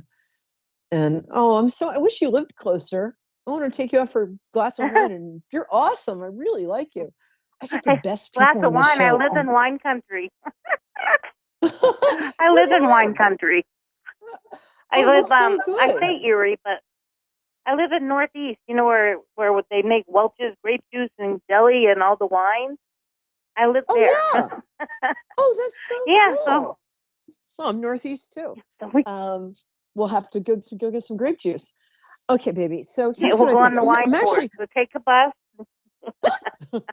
I don't drive. You get on a big limo bus, and they take you from one winery to the next, and you visit all of them. That works for me. I'm going to grab some cards. Right. I don't usually use cards after tarot, but for you, I'm going to. So let me just grab these. Okay, archangels, tell me what she needs to know. Oh, yeah. This is a 10 of Hearts. This is from a deck, really good deck the name of it is escaping me. But the 10 of Hearts is complete, perfect love. I am so not worried about this. And then we have I'm a little worried about your safety. So you've got that in play, right? Yeah. I just want you to do not underestimate your ex. But one thing you can do his pride is hurt. He also thinks he owns you. So you might want to sit down with either a pastor or a mediator and just give that guy's ego the biggest boost ever, because his pride is hurt. He doesn't understand about love. He only understands about ego. He's a very young soul. He married you hoping that he'd become an old soul, that your old soulness would rub off. It didn't, but you got some great kids out of it. You have a boy and a girl, right? No, I have two boys. What? I have really? an older son. We adopted him from Guatemala. Yeah. Oh, what a and great then I thing have to do. a You're younger. Yeah. I finally had, and I had my second son. I finally had my biological son, but I had an adoption, a gastric bypass, and 5 miscarriages, and I finally carried the term and gave birth to my youngest son. So I have so two glad. miracles, And each in their own direction there. Well, I'm so proud of you for adopting. Wow. And I'm so proud of you for keeping going. And gastric bypass is such a great thing to do for yourself. I just think you are my favorite person and I'm ever. one of the 5% that has kept it off, too. Only Yeah, 5% well, it's of the 3%. people that go through that keep it off. And I've kept I'm it so off. proud of you. And of course, you're December 29th. I'm telling you, that's my wedding anniversary, and one of the loves of my life was born that day. And that is a special, special day. So here's what I'm getting. Yeah. I never get this card. People are like, they think you go to a tarot reader, she draws the lovers. I almost never get this card. The only time I get this card is when my angels and your angels are saying, yes, yes, yes. Trust this love. Whether you're a Christian, atheist, Jewish, Buddhist, Hindu, Catholic, well, that's a form of Christianity, whatever kind of prayer you have, even if it's just breathing in love and breathing out anything that's not love, that's the kind of prayer I want you to pray for this, because you guys are supposed to be together. And I never say that. You can go through 5 years of shows. I've said that maybe once, maybe. Okay, owl spirit, claim your independence. Your ex-husband, if you bully, I'm not recommending bullying him back, but because he's a dangerous man. He's a dangerous man. But I am saying that you are years of domestic violence. So I'm so happy you're out of there. And people, unfortunately, men who commit domestic violence, maybe 2% of them ever change. If you're in that kind of situation, please get help. I'll put the hotline number up but anyway, I'm so glad you're out. And this guy, I love this guy, the new guy. He is kind, he's gentle, he's honest, he's got integrity, he's spiritual, he's hella cute, and he thinks you are the greatest thing since sliced bread. Yeah, he is. No, he's hella cute. Well, you're not exactly chopped liver, baby. You're the petite. Are you petite? No. You're not? No. That's the third thing I've gotten wrong. I got everything else right. But hey, how tall are you? I thought you were like 5'5". I'm 5'6". Oh, okay. I'm 5'6". Well, I might be 5'5" now. They say you shrink when you get older, so I know. I wouldn't know. I've been the same age for 40-something years. I wouldn't know. Don't age. Try again. So to me, I'm 6 feet tall. So 5'5" is to me, that's petite. So I'm gonna claim that as a win. But you do have thank you. I really appreciate that. And you're adorable. You got beautiful cheekbones. You got slightly tilted eyes, like almond-shaped eyes. You're so pretty. I do got high cheekbones and oval eyes, and they're big blue eyes that go back between blue and green, depending on the light. And they tilt up a tiny bit at the corner. I don't know if you're watching or listening, but I'm making like a little tiny bit in the corner. You're beautiful. You have what we call almond-shaped eyes. They're oval with a little tiny tilt. Yeah, you're gorgeous. This is my job, baby. And he's fine. Like I said, 30 years of being told you're a gross monster, you tend to believe it after so long. But I'm fighting back. So thanks for the compliment. Oh, you're already there. You put all that behind you. So sorry, my doorbell just rang, but I'm going to ignore it because I think it's the pizza I ordered 2 hours ago. Thanks, Domino. Okay. Anyway. Don't you get it hey, free Dave, if it's not there? whatever. I'm probably not even going to eat it. All right. So we're going to go back. Let me just ask my producer how much time we have. Dave? Oh, Dave, how much time do we? Okay, I'm just going to keep going with you. If he ever gets back to me, Dave, how much time do we have? Oh, Dave, I'm just enjoying this now. All right, so here's what else I'm going to say. Your younger son, I think the reason he's not girlish, but he's a sensitive guy. One of them's sensitive and one of them's very straightforward. I'm not sure which is which. My youngest is definitely the sensitive one. He is his mother's son. He's his mother's son. Yeah. He looks just like me. I was just he wears it. So funny. He wears his heart on his sleeve, and he loves the world. He does. Oh. He's such a pumpkin.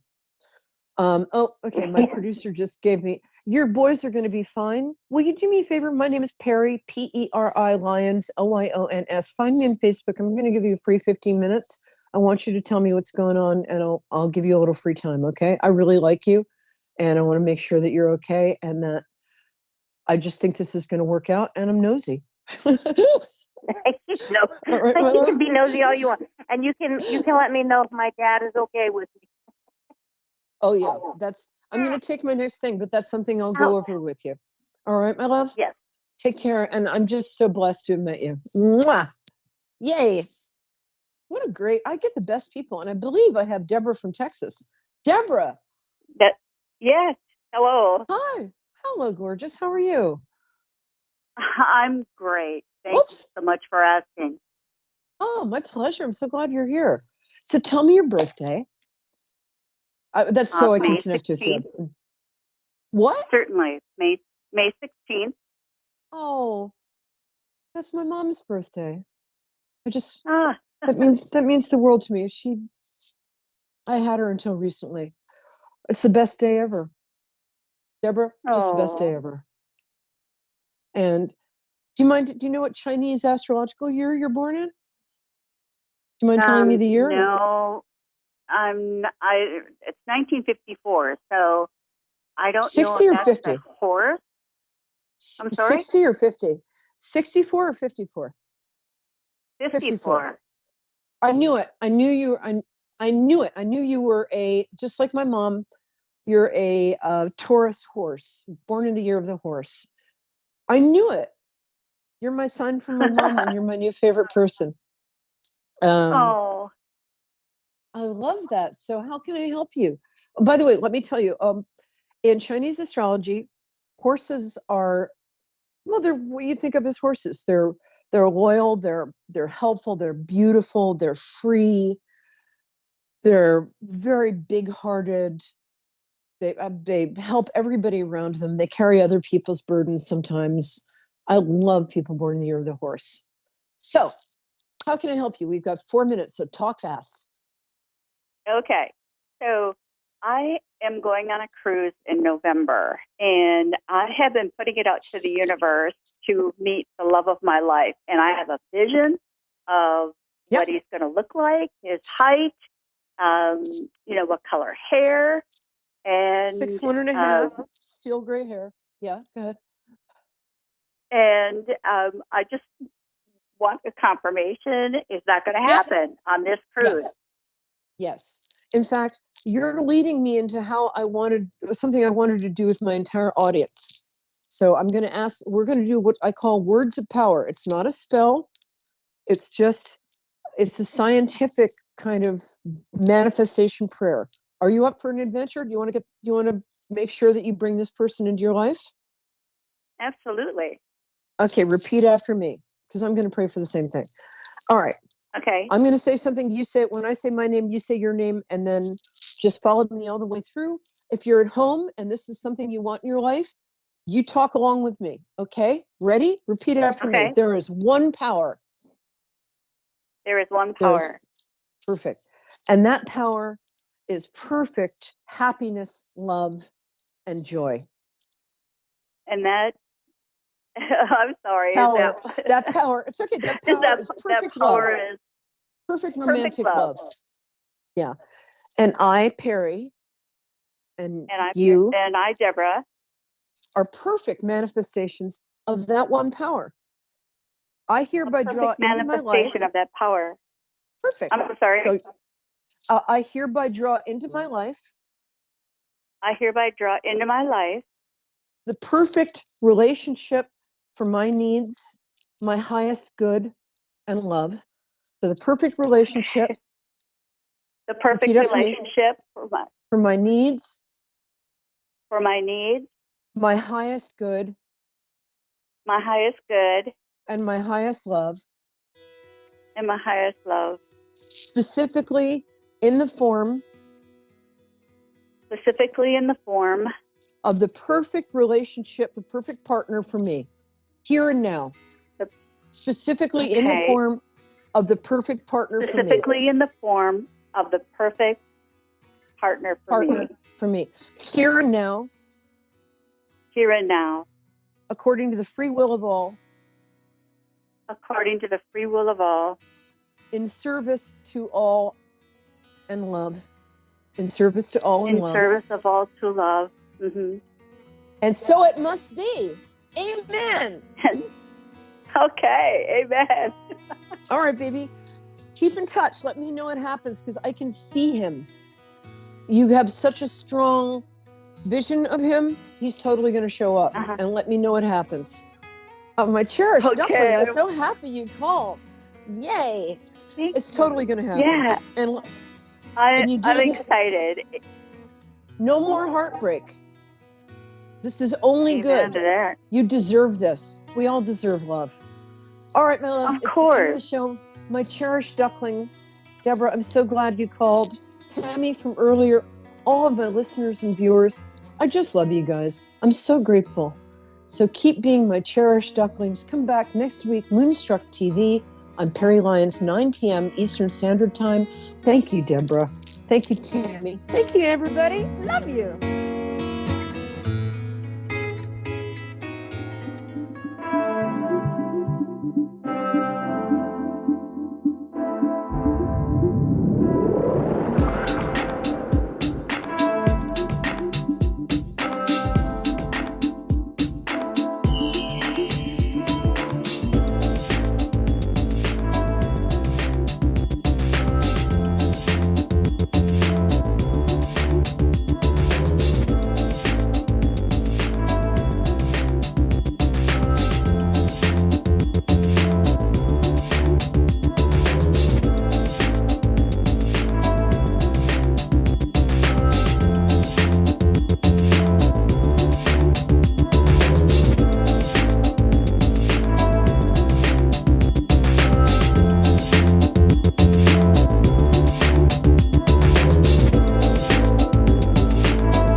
Listening to A1R Psychic Radio, Earth's #1 psychic radio network, and watching Moonstruck TV, Enlightening Television.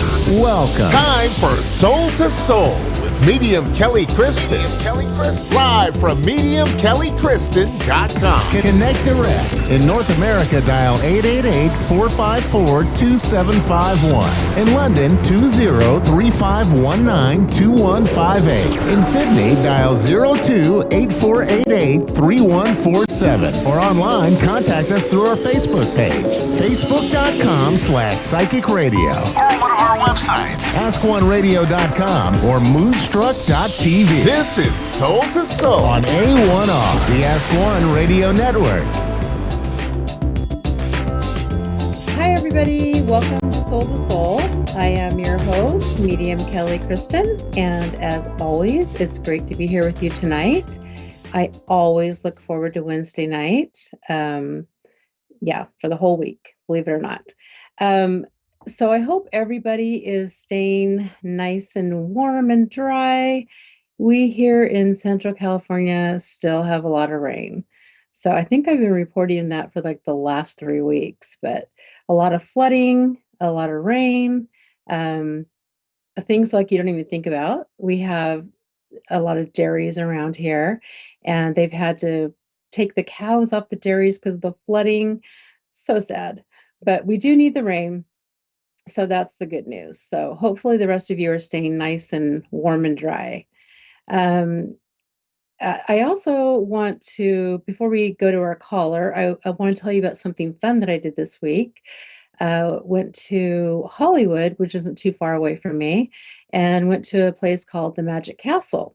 So if you've never heard of it before, it's this beautiful old Victorian house in Hollywood, where you get to go to see a lot of magicians. And you have to either be a member or be invited by a member or stay at the hotel. And that's what we did. So, and the hotel is super quirky. But anyway, you go and you eat dinner. And then after, you get to go to all these magic shows and see different magicians. And it's so amazing, like how many different ways there are to do magic.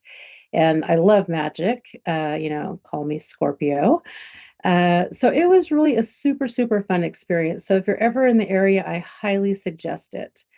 And then also, I would like to pick a card for us tonight. And I'm going to choose from my Super Attractor deck, which kind of goes along with our theme for the year. So, you know how we talk about the light within our heart space shining bright. This deck is about manifesting, like whatever you put out there into the universe is what you get back.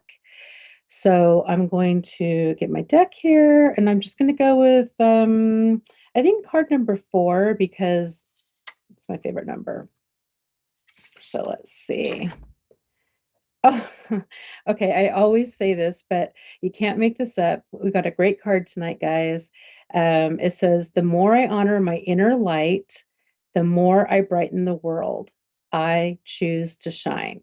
So once again, the more I honor my inner light, the more I brighten the world. I choose to shine. So, oops, sorry. I'm still terrible at holding the card up, but you guys get the point, right? So it's our super attractor deck, and about putting our light out there and getting back that light, whatever we put out into the universe. And I think actually we have a caller. So, hi, is it Karina from Indiana? Yes. Oh, good. I got that right. How are you tonight? I'm doing well. Ah, that's awesome. So I'm Kelly, and I don't know if you have listened before, but I always talk about shining our light big and bright. So, do you have a question for me tonight, or what kind of reading were you looking for? Well, I think I live a good life, but every so often I guess the polite word would be challenges that come up that confuse the heck out of me. And I'm facing a challenge right now. I'm just baffled by it. Okay. I kind of think I must have kicked quite a few nuns in my past life when these things come up. I totally understand where you're coming from on that. I get it. Okay, well, let me fill into that for you, and let's see where we go. I think I'm going to pull some cards, but just in case you haven't seen me before, I like to connect with you, soul to soul. And so if you can just give me a second to kind of connect with you real quick. So I'm just going to be quiet for 1 second, if that's okay. Mm-hmm. And actually, you are super easy to connect with. I keep getting so lucky. You just have this beautiful, bright white light about you. And for some reason, I don't know if you heard me when I was supposed to be quiet connecting with you, but I started kind of humming, and that's not something I normally do. So you kind of, when I connected with you, gave me that really happy feeling. So thank you for that. Okay, so you feel like you have a challenge right now, and you're kind of stumped by it. Is that kind of what you said? Yeah, I've had something come up in life, and once again, it's a bit of a challenge. It is a challenge. It's taxing on if I let it be, but I don't understand why these things come up on occasion. Okay. Okay. So the very first thing I feel for you is very much like a renewal, like some kind of a cycle where there's an ending and a beginning. And sometimes not that we get this confused, but we think it's an end, like a hard end, but really it's our opportunity for a new beginning. So I'm not sure if you understand that about this situation yet, but it's almost like if we just trust the universe that that the universe has our back. Um, Instead of like fighting it. And I'm not saying that you're fighting it, but sometimes we want to figure things out, and instead of kind of letting it play out, if that makes sense to you. I wonder though, if you are leading with your heart. So I pick a card and it says, afraid to speak your mind. So I'm wondering, if I feel into you, it doesn't feel like you are afraid to speak your mind, but it's almost like, uh, how do I put this? Almost like if you are speaking your mind, you might feel like you would hurt someone's feelings, or you don't understand maybe something that you said, how it's affecting other people and the way it's affecting them. Can you understand that? Yes. Okay. Does this make sense for your situation? Yes. Yes. Okay. So it just almost feels like, I don't know if you're afraid to be honest, or if you've been honest and you don't understand the reaction that you're getting. But again, going back to that, trusting the universe on this, that it feels very much like it's not you, it's the situation with somebody else. So it's uh, their take on it. Would you understand that at all? Yes. Okay. So I feel like you should trust yourself that you are doing the right thing. And let's see, just kind of allow things to unfold. So again, kind of what I was saying, don't try to put, don't try to guess like what you've done, because I feel like it's nothing that you've done. But I would say, to be honest, would you understand that you've had a hard time saying what's on your mind or saying what's in your heart? Oh, I'm very honest. Okay, I feel fortunate in life that I'm not owned. And if I want to share my opinion, I do. I'm also very compassionate and kind, but if you've upset me, you get my honest opinion. It's not a polite one. Okay. I do feel that honestness and kindness about you. So I wasn't sure if it was something you were afraid to say, or if you said it and it feels almost like somebody's taking something the wrong way, but it feels like it's on them. Like it feels like there's not going to be a way for you to figure it out, because almost the person's not or people or the situation, they're not communicating their true thoughts and feelings. Let me back up. They're not communicating their thoughts and feelings in a way that makes sense to you. I feel this feels very interesting to me. I don't know how to explain it. But it feels like you're being guided. I feel like you have a whole team that backs you up. I feel like spirit guides, angels, everything, a whole tribe, right? And it almost feels like there's going to be some new people coming into your life that are going to feel that you're going to feel kind of more attuned to. Would you understand that? Okay. I mean, I know you don't know that, but it feels, I don't know what your situation is. I can just feel what it feels like, but it almost feels like um, there's some kind of an ending. and there's going to be a new beginning, and it's something that you can't really picture yet, but that the universe has something planned for you. And it feels like there's new people coming in. I don't know. Does that make sense to you at all? Explain the new people. Well, and the new beginning.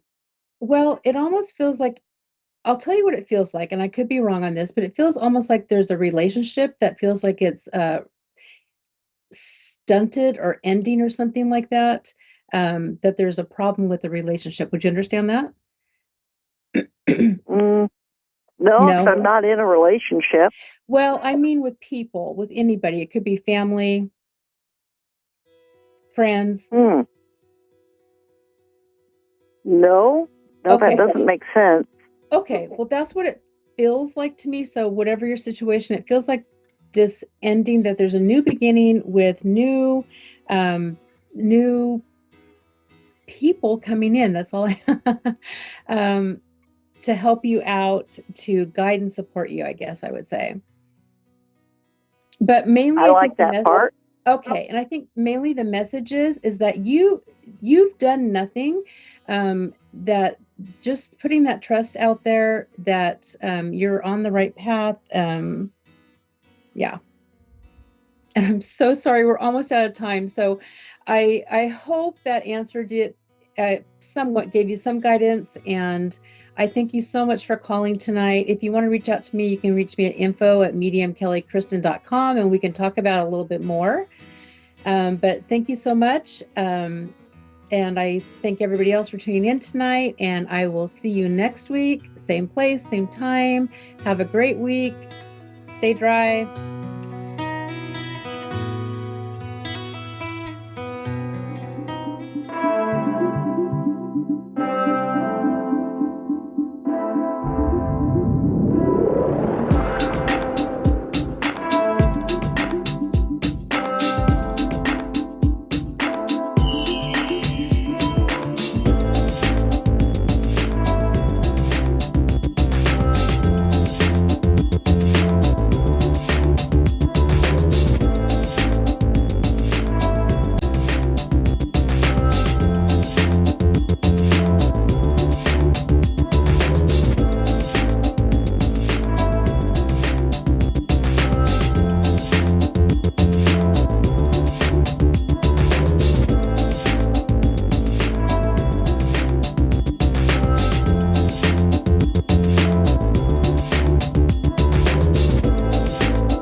You're listening to A1R Psychic Radio, Earth's #1 psychic radio network, and watching Moonstruck TV, Enlightening Television.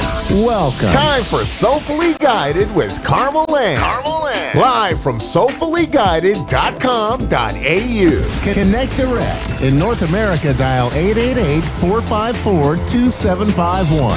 In London, 20-3519-2158. In Sydney, dial 02-8488-3147. Or online, contact us through our Facebook page, facebook.com/psychic radio. Or one of our websites, askoneradio.com or moonstruck.tv. This is Soulfully Guided on A1R, the Ask One Radio Network.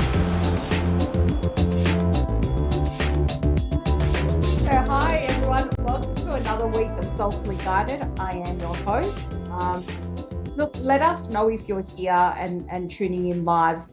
Do call in for a reading today. I'm going back into reading, so hopefully I'm not too nervous, and I'd love to do a reading for you on the show. So let us know you're here and reach out to the network. For those who have tuned in or those who would like to know more, on February the 8th, I started a series on drug addiction and what it was like for me as a 17-year substance user.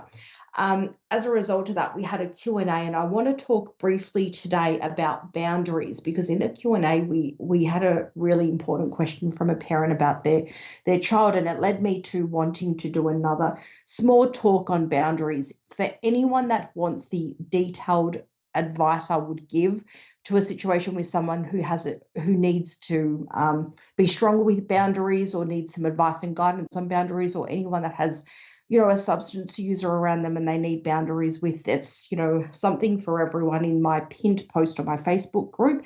And you can reach out to that through my website, soulfullyguided.com.au, and you'll find the links there, or you just go over to Soulfully Guided on Facebook.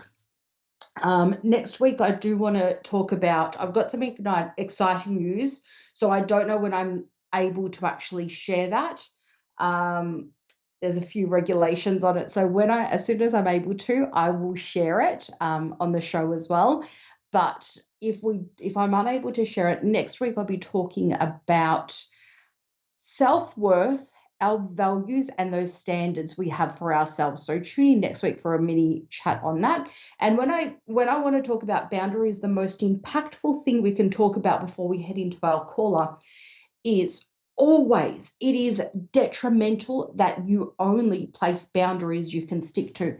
Hi, Justine. How are you? Hi, I'm fine. How are you? Good, thank you. Now, I'm just going to finish up for a sec. Bear with me while I finish off what I'm going to say, and I'll be with you in about 30 seconds. So in regards to boundaries, before I get into Justine's reading, you always want to set boundaries you can stick to. Don't start huge and default on them. Start small and stick to them. Also, always have a consequence for breaching that boundary. For example, you can't come to my house if you take drugs. Compared to the consequence, if you take drugs at my house or before you come to my house, you will not be welcome to my home again, and you will never be able to see my children again. There's a big difference there. So ensure there are boundaries you can stick to, and always put it in with a consequence. For more details on boundaries, head over to my Facebook page at the pinned post. Now, what a mouthful. Justine, let's head over to your reading. What would you like to ask today? Well, I just kind of have a lot going on in my life right now. I have my own healing practice. I'm a Reiki master, and I just met a guy. And I'm not quite sure what's going on there either. So whatever insight you can give me. Okay. So do you want to look at advice and guidance on the business side of things or work side of things with your Reiki and healing, and then advice and guidance on the relationship, or the guy you've just met, rather than direct a specific answer that would lead you to, just a question that's a closed question? Do you want an open-ended sort of advice and guidance on what is going on? Yeah, just advice and guidance. I'm not looking for any specific answers. Yep. Okay, great. So let's see what comes up. We will start with work-wise. Can I please have some advice and guidance for Justine on the work front on her personal skills of healing and Reiki? Okay. Look at that. And yeah. What do you have to tell me work-wise for Justine? Okay. And I have a clarifier for that. Okay.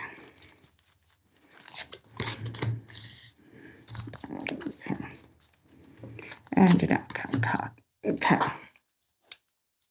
So, can you tell me a little bit of advice and guidance Justine needs to know about the man she's just met?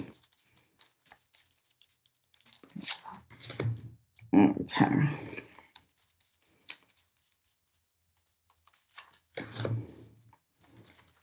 So it clarifies here. I'm trying to say. Okay. And an outcome card. All right.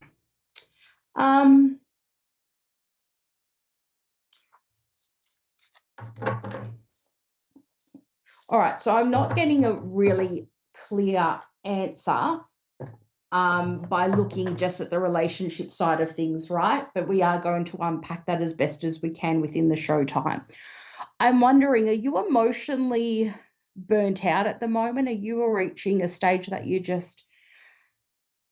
you're doing too much emotionally and you're leaving little energy and emotions for yourself to connect with? And I think work-wise, there needs to be an element, and this sounds very generic for all us healers or readers or spiritually gifted people.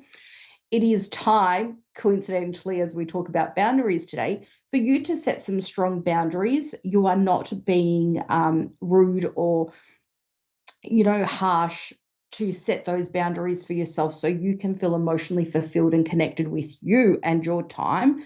But I'm looking that there needs to be less flexibility with everyone. You're so available to everyone and there's so little left for you. I want to see more. I want to see this flip around because you're a very good manifestor if you want to talk about it on a spiritual term, but you're great at making things happen and bringing ideas to life.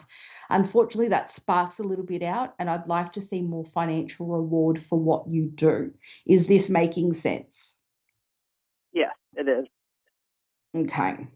So when we look at this, we get the Magician, and I see the Magician as a wonderful card, a person that has all the tools available to them to make what they want possible. So we need to flip around that energy, that spark that's lacking in you. And to do that, go within and start serving yourself first before you give the best of you to everyone else. That best part of you should stick with you, and that will lead you to having, and I get to the Knight of Cups here, and it will lead you to being more resilient, but also with more heart. So having that balance when you learn when to shut off, but completely giving on your terms, not everyone else's. I feel that would help with your relationship as well, or the new person you've met. To be honest, I get no toxic cards here. I'm wondering if it's new, like you did say it was new, but is he a bit vague with you? Yes.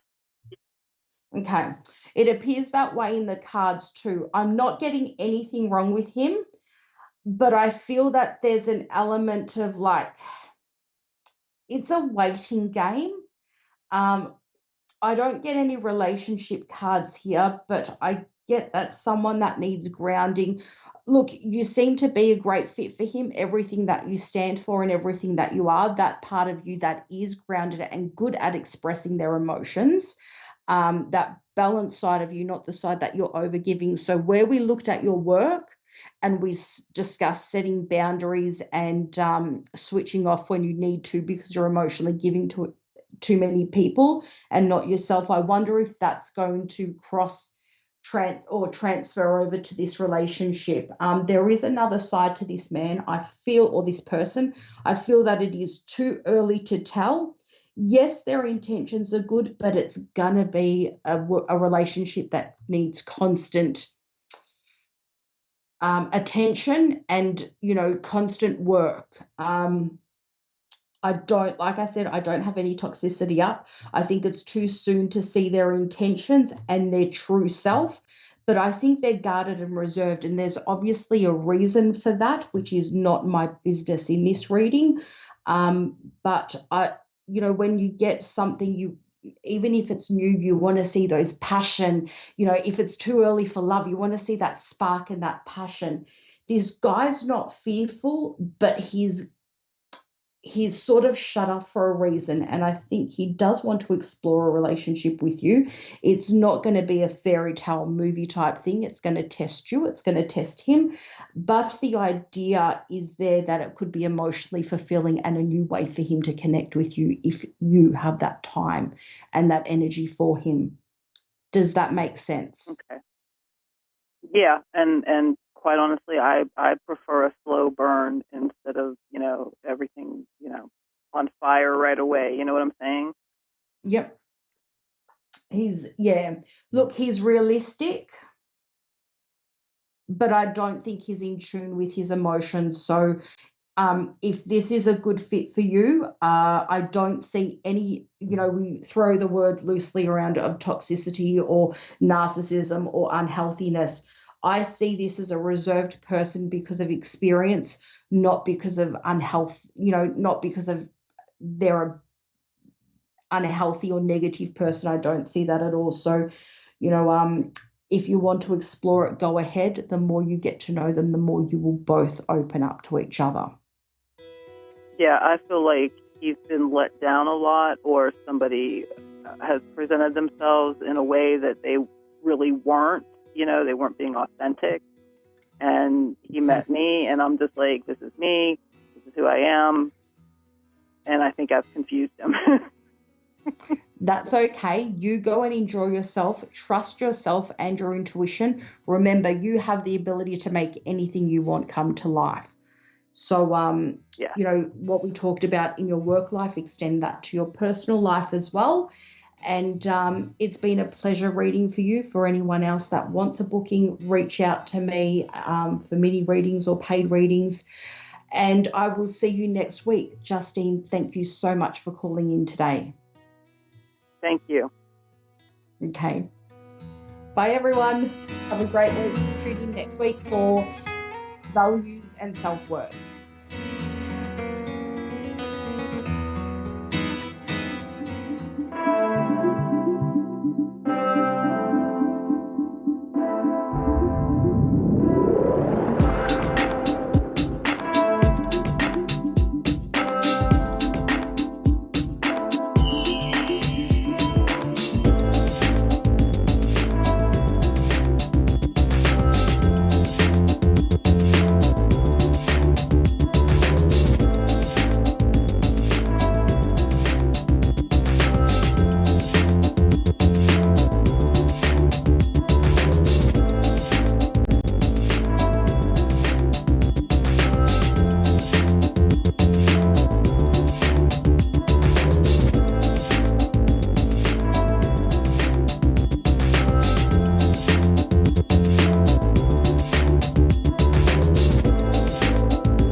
A1R Psychic Radio, Earth's #1 psychic radio network, and watching Moonstruck TV, Enlightening Television.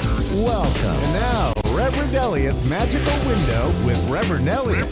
Live from magic-works.com. Connect direct. In North America, dial 888-454-2751. In London, 20-3519-2158. In Sydney, dial 02-8488-3147. Or online, contact us through our Facebook page, facebook.com/psychic radio. Or one of our websites, askoneradio.com or moonstruck.tv. This is Reverend Elliot's Magical Window on A1R, the Ask One Radio Network. Greetings, fellow seekers of truth, wisdom, and light. This is Reverend Elliot coming to you actually live for a change on August 24th. 2022. That's just for the people listening who don't believe this. But yes, I have been away for quite a time here. I had technical difficulties, meaning my computer died. My trusty laptop. That's a good one. My laptop died on me, and the problem is there are several trusty laptop computer repair shops in the wonderful city of New York, and as far as I can tell, they all went out of business. I don't know why, but for some reason it was deemed necessary to shut down almost every small business in this city and kill it in order to stop a flu. So, hey, there we go. So I just took a while to get it into the shop. But once I got it into the shop, which would be into Apple, I had the wonderful, I had the fun of bringing it to the Apple store across down the block from Trump Tower, which is always a fiesta here in New York on Fifth Avenue. But they did fix it in a week. And so if I had gone there in the first place, I'd have been back here weeks ago. But no. I had to try to support local businesses which were gone. So as long as we're here, that's maybe they'll start up again one day, but things sure have changed. And I missed you guys. I missed everybody. Not having a working computer. I have an older laptop, but it doesn't use things like Skype. It can't. It's too outdated, and the search engines are really obsolete. So I got a little bit of internet connection going there, just enough to maybe make sure if I could pay the bills, just enough to cancel orders that people put in for books and things. But that was loads of fun. But we're back up and running, and we're here on the Ask One Radio Network, and here's where we're going to stay. Now, I know I said that before. The last time I did a show was, in the middle of July or something like that. But before that, I had a flu that knocked me out from the end of March until into May. So I owe you guys lots of shows, man. I owe you lots of shows. I'm shuffling up the cards now, and I am back up and running. So if I canceled a private reading with you and you're still annoyed with me for doing that, just remember, I didn't charge you for it. I don't charge people for readings I don't do. I should be like a Freudian psychiatrist, right? For every reading that's canceled, I charge you, but even if it's my fault. But I don't. So I'm back up and running. We're here. I was on a forced vacation, and it was not fun. I probably was very difficult to live with, but here we are. And now the tarot cards are all shuffled up and ready to go.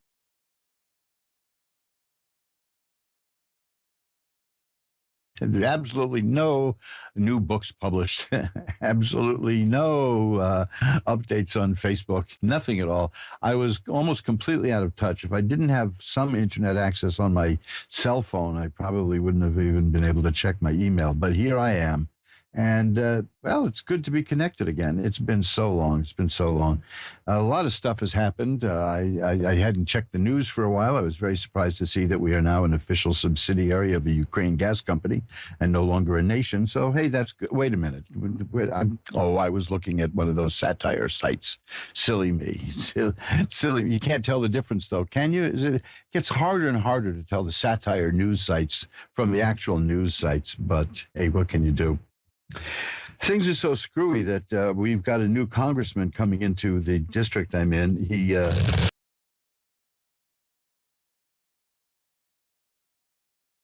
People voting against him, and he won. So I'm not telling people to vote or not to vote, but I think that's fascinating that some unemployed billionaire can win an election with 24% of the vote.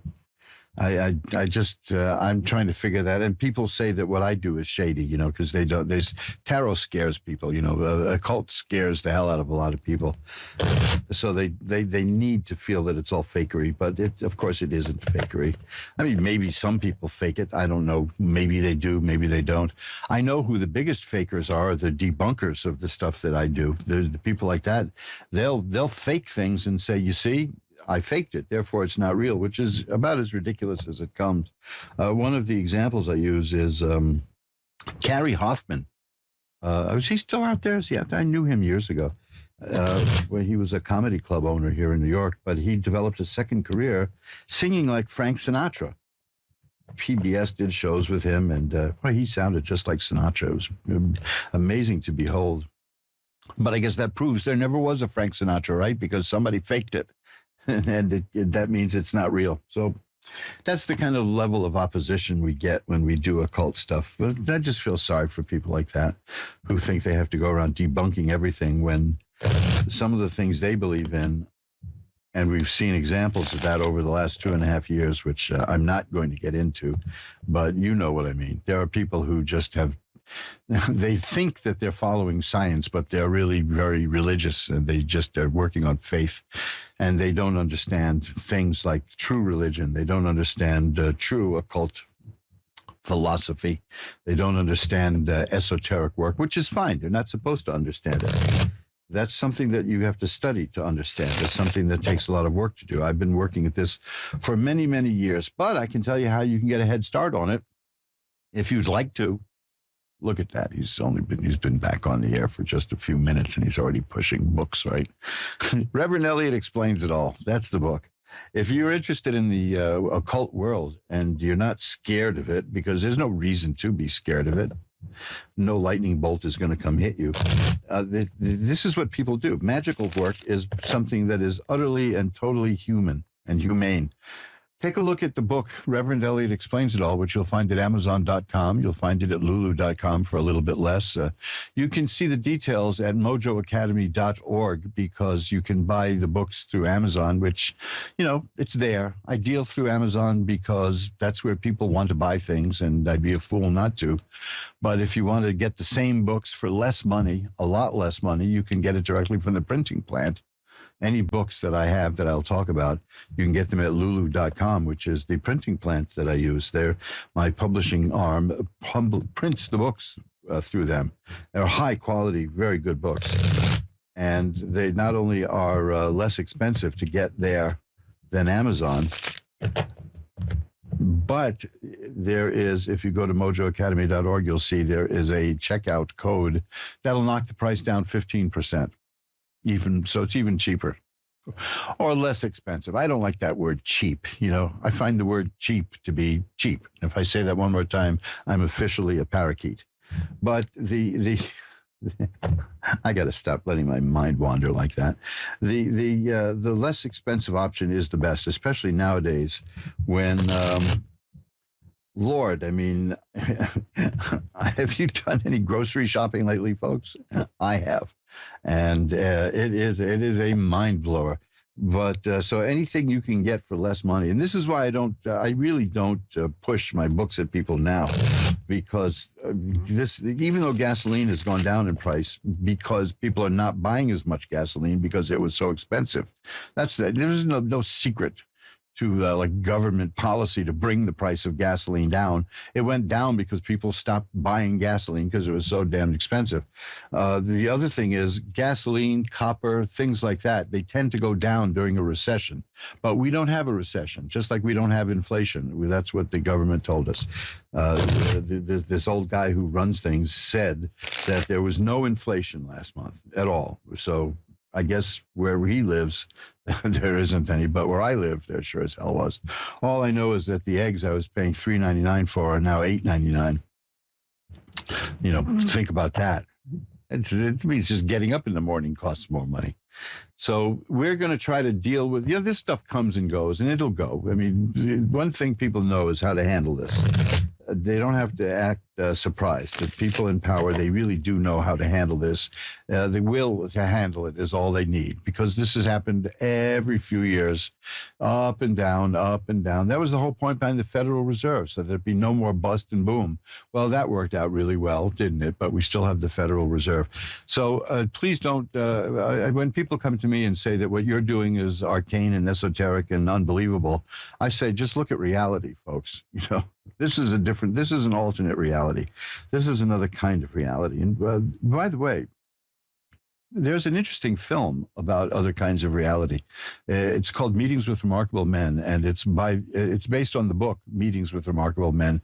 But in this case, they didn't make a cheap movie out of a book. They made a beautiful movie out of a book, and that was something I took a look at while I was forced retirement here for a month and a half while I was waiting to get repairs done.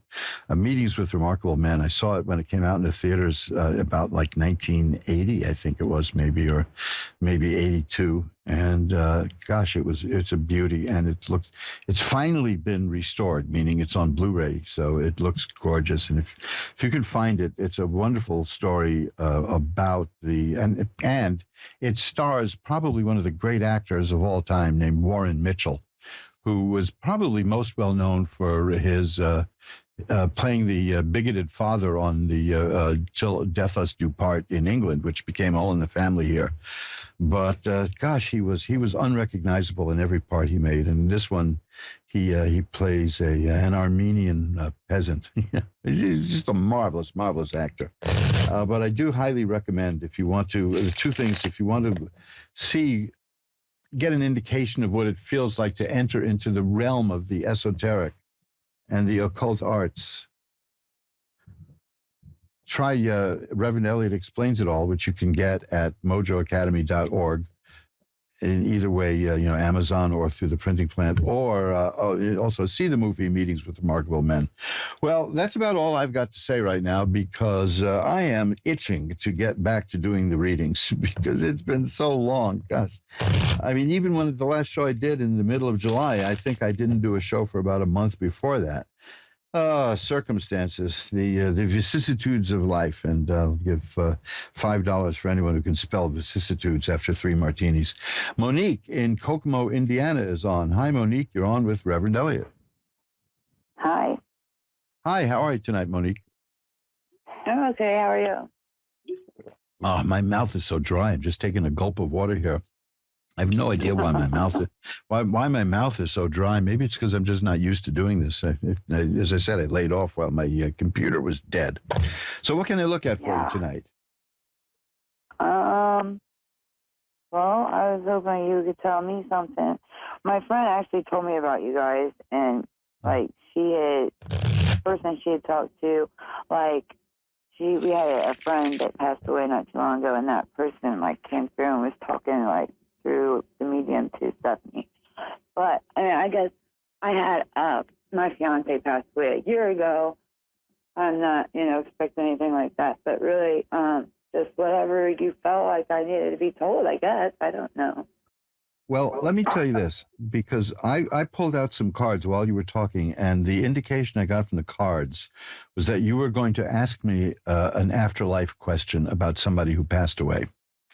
And it's, Are you serious? Because the first card I have here is the death card, and that's one of the cards. That's one of the cards I look for. And let me tell you what I've got here, because the person who passed away had kind of a hectic life. Yeah.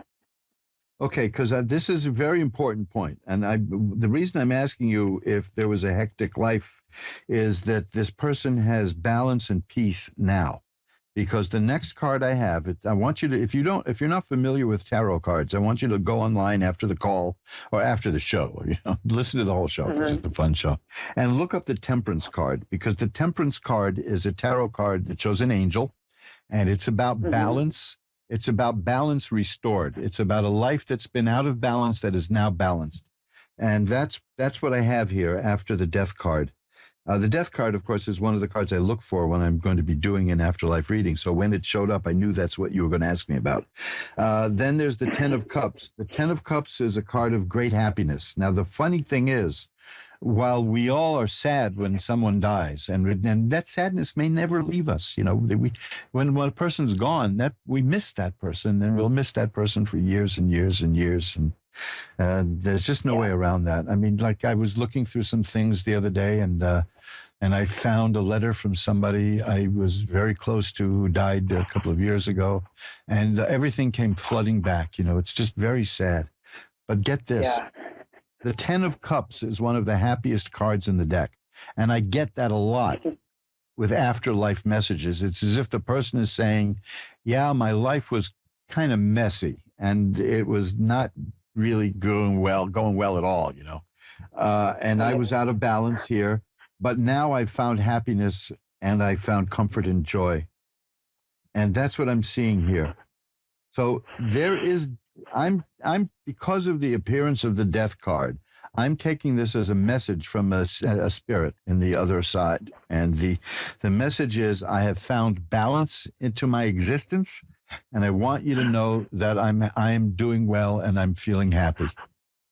Now, of course, that's not going to wipe out the sadness that we here feel left behind, but that's the message that I see. And I hope that helps you out. Does that help any? Yeah. It's just, since I started doing these kind of readings, they always are kind of sad, and then they end up with the person saying, but I'm doing better now and I'm happy. I've yet to find a card that shows that the spirit hasn't evolved. And that's worth knowing. So it's certainly not a message saying forget me, but the message is saying that all those things that were painful and hurtful in my life, which we don't want to go into now in front of all these people listening, but you know what happened, and is saying that I'm doing better now, and my life is now balanced. And that's what was missing. You know that. That's why I asked if you had a hectic, unbalanced life, he or she. You know? So there you go. So the message to get across to you is that I'm doing better than, frankly, I think I'm reading this as saying I'm doing better than I thought I would. Yeah, so that's good. Okay. Yeah, that's good. Okay. Thanks for calling. All right, thank you. And I'll tell you what, I'm going to light a candle, a nice white candle, to send positive energy to the spirit tonight. How's that? So okay, so let's shuffle up the deck, and let's get to the next call. Gosh, I really miss doing this. So I am so happy to be here. Brandy in Eunice, Louisiana is next. Hi, you're on with Reverend Elliott. Hi, how are you? I'm doing well. How are you tonight, Brandy? I'm great, thank you. Beautiful. What can I look at for you?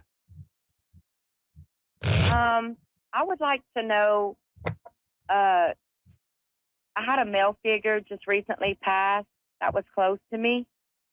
Mm-hmm.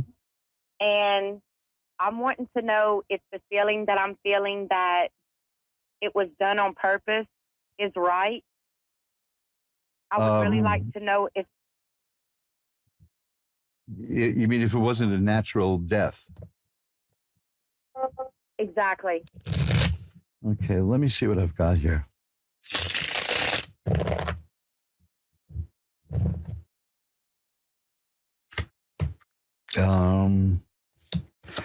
Well, let me tell you, are you leaning towards suspecting murder? Pretty much. I'm suspecting that it was done on purpose. Okay, because I'm not getting any mention. I'm not getting anything here that indicates like suicide. Okay. Correct. But like, well, I'll tell you why. Let me tell you what I see, and I'll tell you why I ask you that question. I sometimes try to beat around the bush a little bit with these kind of things because they're very sensitive. But the first card I have is justice, which tells me that there's a need for justice to be done here.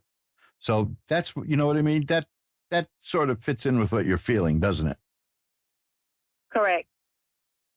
So yes, I think the first card is the justice card, and it says there's a need here for justice. The next is the Two of Swords, which is a card of nothing happening, just a stalemate. There's no movement in this thing. Nothing is going on. It's like a cold case kind of thing. It's just nothing's going on. The next card I have is the Nine of Swords, which is a card of great sorrow and sadness. And my feeling is that is the spirit of that you're asking me about. And the next card is the Judgment card, which shows it's almost part and parcel of the Justice card, which is the last judgment, which shows the angel blowing the trumpet and people getting what they deserve. And these are two strong indications that there is something unjust about the circumstances of this passing. Okay? Mm-hmm. So now, usually when somebody asks me a question like you're asking, they do know that there's something more to it, and it's pretty bad. I mean, you have very strong reason to feel that, but these cards are bearing that out. Can I? Let me see. I'm gonna tell you. Okay, look. Mm-hmm. I'm not like a medium or like y'all and can read cards or nothing like that. But I had a vision that whenever he died, the girl that he was with that was driving the car, that she looked at him and she said, "You don't think I'm going to do it?" Mm-hmm. I believe she did it on purpose. And the person that they wrecked with says that whoever was driving the car was trying to kill themselves. And my brother-in-law was a passenger in the car. That is the kind of thing that's far more common than a lot of people know. For instance, there was recently, the news was full of the stories about a woman who's a member of Congress who died in a car accident, as they call it. And it turned out that the person who was driving the car deliberately steered the car into a head-on collision with another car. I mean, this is the kind of thing that does happen. So it's not out of line. But what I'm seeing is, looking at these cards, I'm seeing a spirit that's calling out for justice. Okay? Mm-hmm. And I think that fits in with what your suspicions are. Well, they both died. Yeah. Yeah, and it's just there's sadness here, but there's a need for justice is here also. So, you know, if they both died, there's really, you know, then it's I up think to, that's what like, you meant by when you said that it's standing still. It's going to keep Yeah. standing still because they both died. yeah. I just wanted to know if you would be able to connect with him, and if there's anything that he would want me to know, or any type of message that he would like to tell me. Well, the message that I'm getting through these cards is that that justice wasn't done, and I'm taking that as a message from the person. Okay. One of the cards that I look for in doing an afterlife reading is the judgment card, by the way, and that is here. Like the previous call, there was the death card. That's the most obvious of them all. But there's also cards like the high priestess, which sees behind the veil, and the judgment card, which is about the final judgment, and it shows the graveyard and the people coming up from it, you know, and all that implies. There's a sadness here. They buried him today. Oh, no, that's just terrible. Well, there are ways that they can tell, like from skid marks and whether or not it was deliberate. There wasn't any. No, wow. That's just awful. I'm just seeing that these cards are sad and show me that there's a need for justice. So, I will.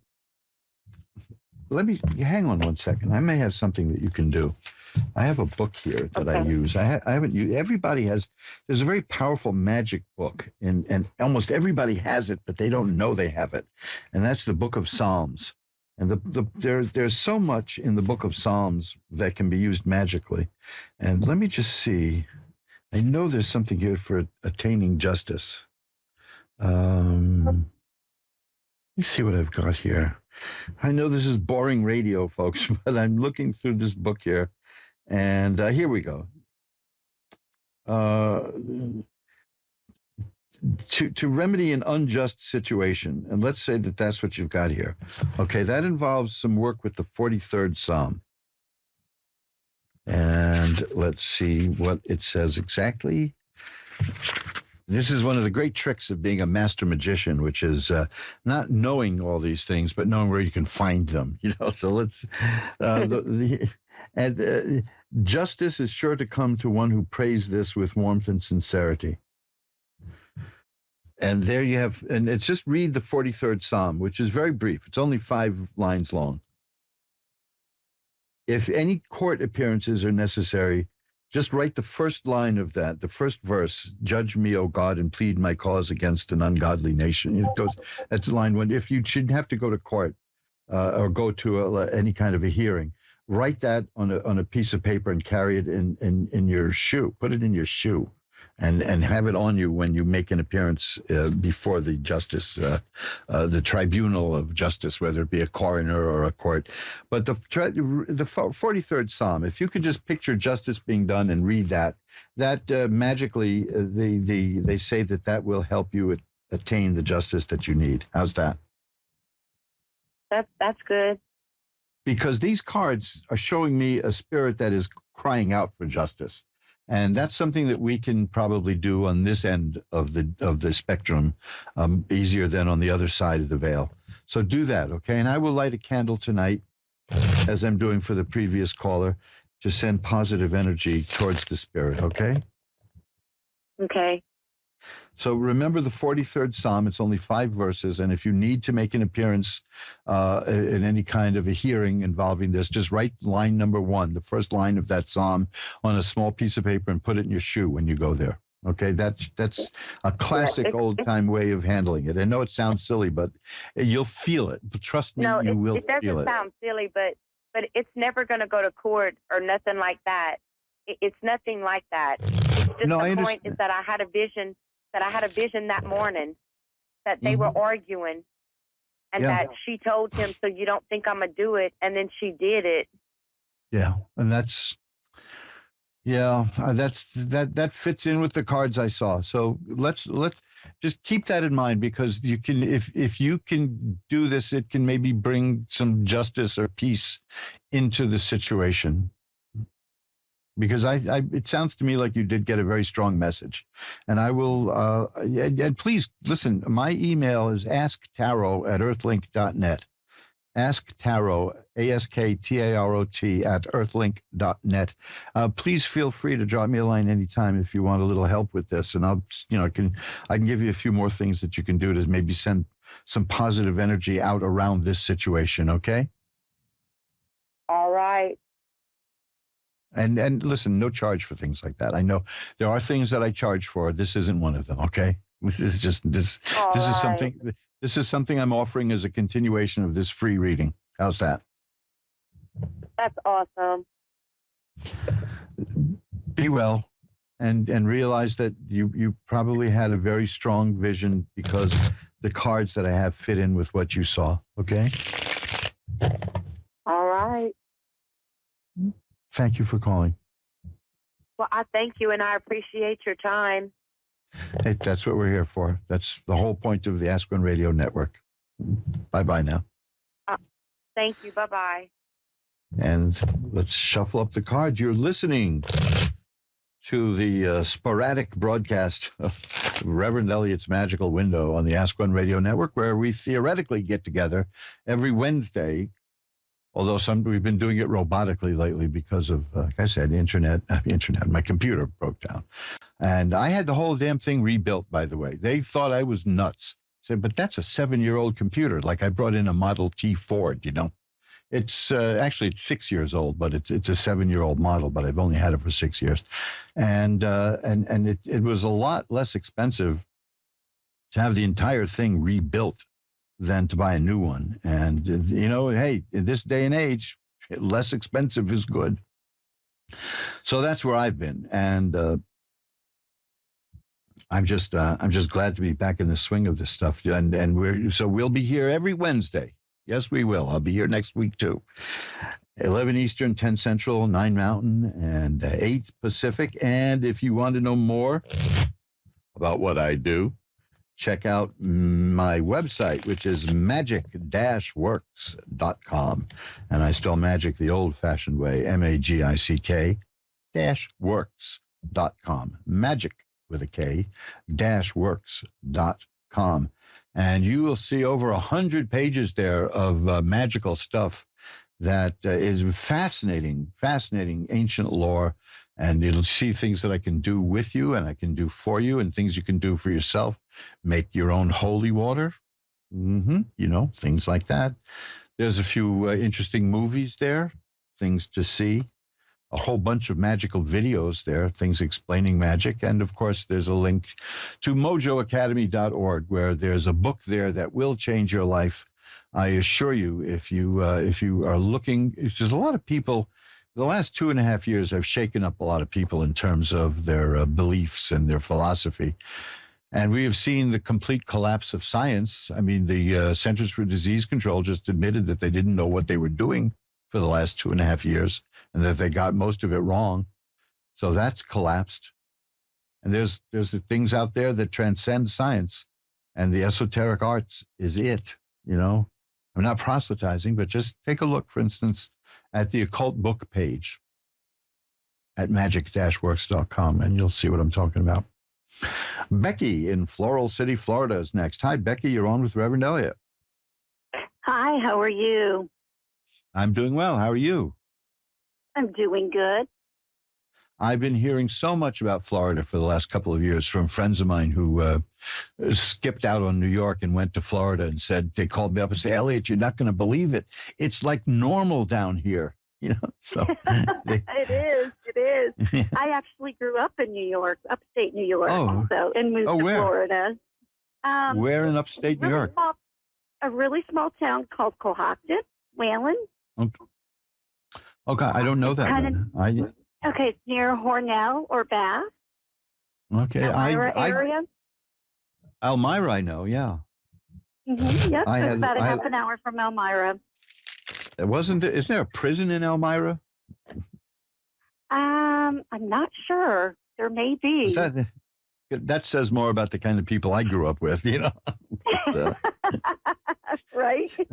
yeah.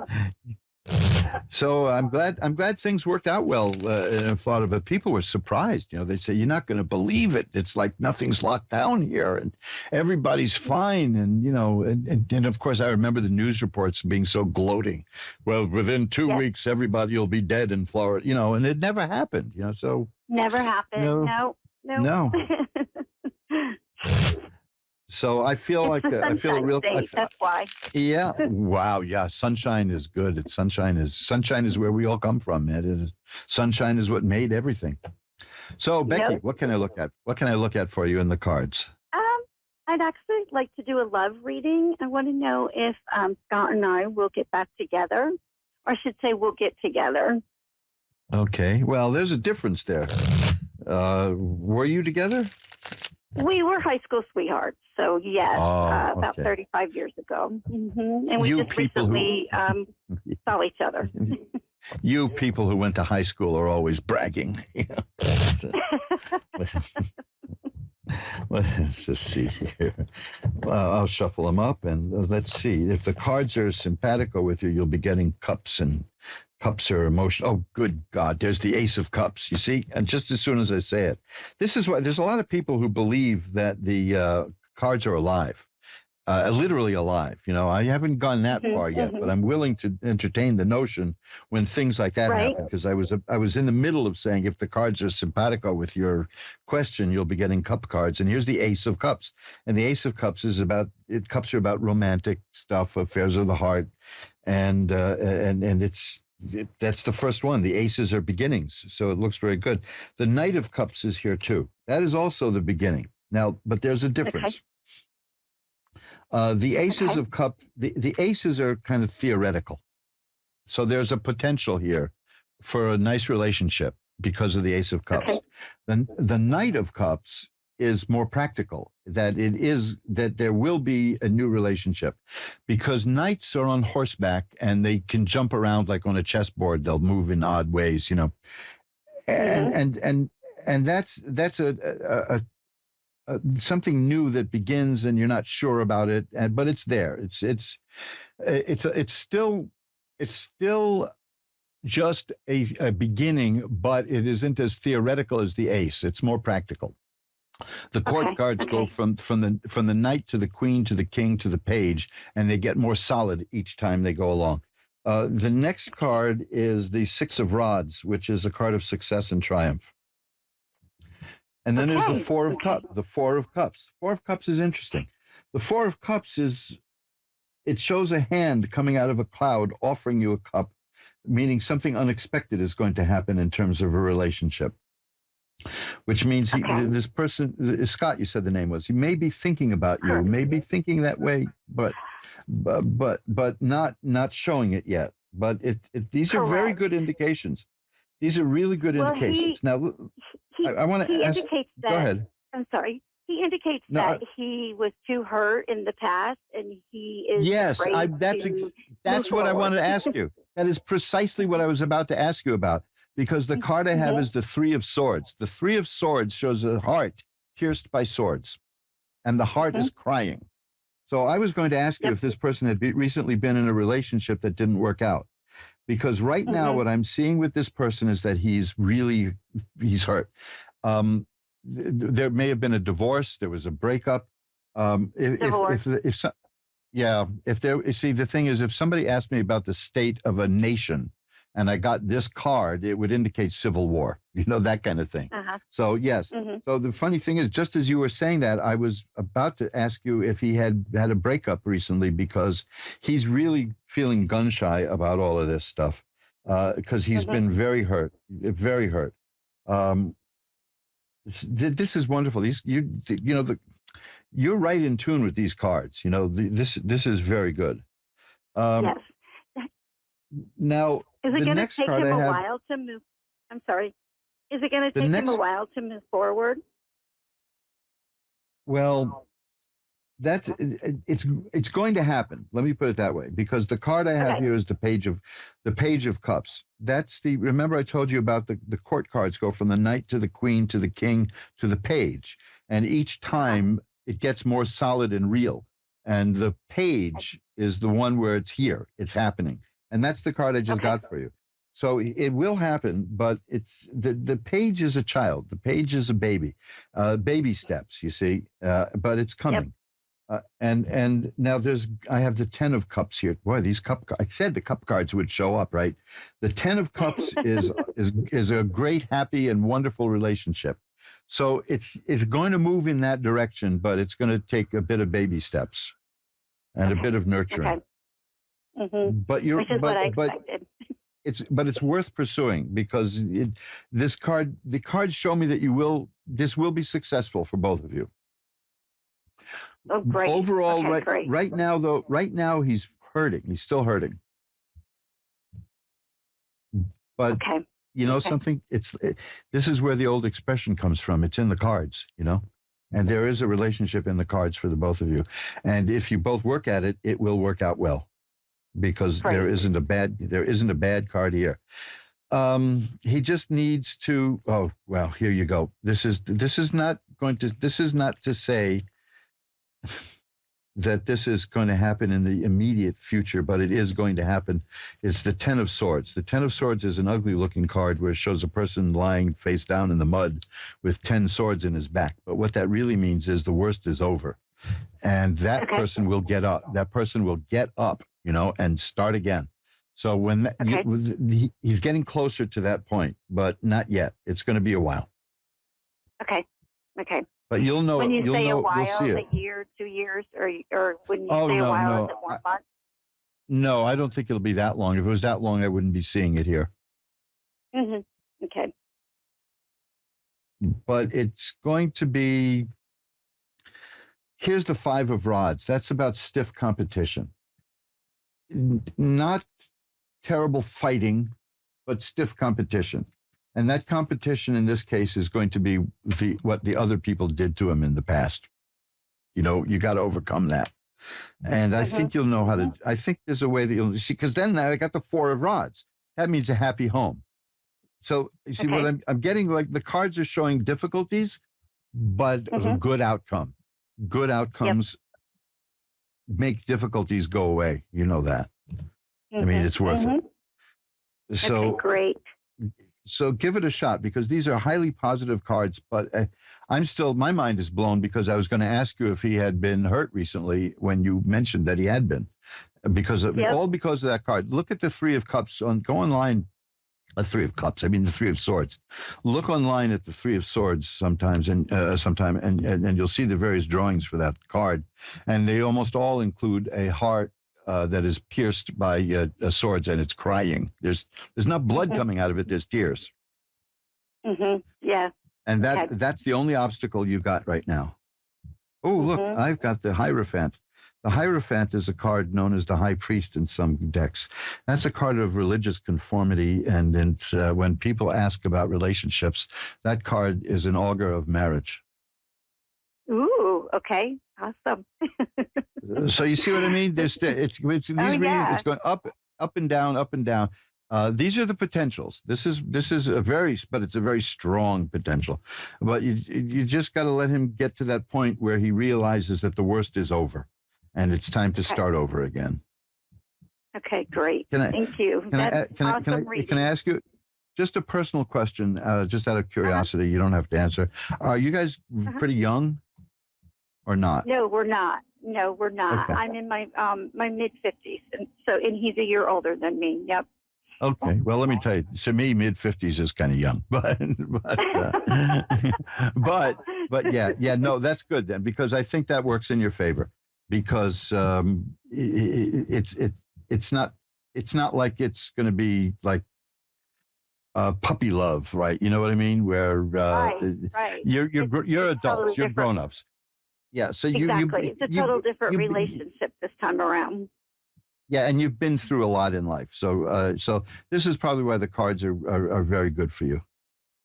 Mm-hmm. So keep me posted on this. I'd love to know what's going on, and I can send you some hints magically for kind of moving things along if they take too long.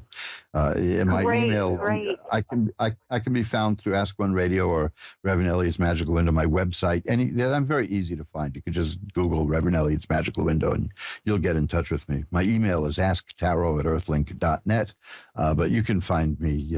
It's easy to find me, and we'll see what we can do. Okay, great. I will definitely email you. Thank you so much. This has been such a great reading. Yeah, things look good. Things look very good, but you've got a little work cut out for you. That's all. But a little work doesn't scare you. I can tell. Thanks for calling. No, he's a little bit stubborn, but it's worth it. Thank you. Well, thank you. Bye now. And let's see, we'll shuffle up the cards. And hey, we'll go to Carla in New Orleans. I've spent most of my life wanting to go to New Orleans. Well, we got a dial tone anyway. I love those New Orleans dial tones, right? They all sound like Louis Armstrong to me, or see Chicago jazz. I have an album by Sweet Emma, signed by Sweet Emma. I'm sure she's long gone, but wow, I've been wanting to make it to New Orleans since the 1970s.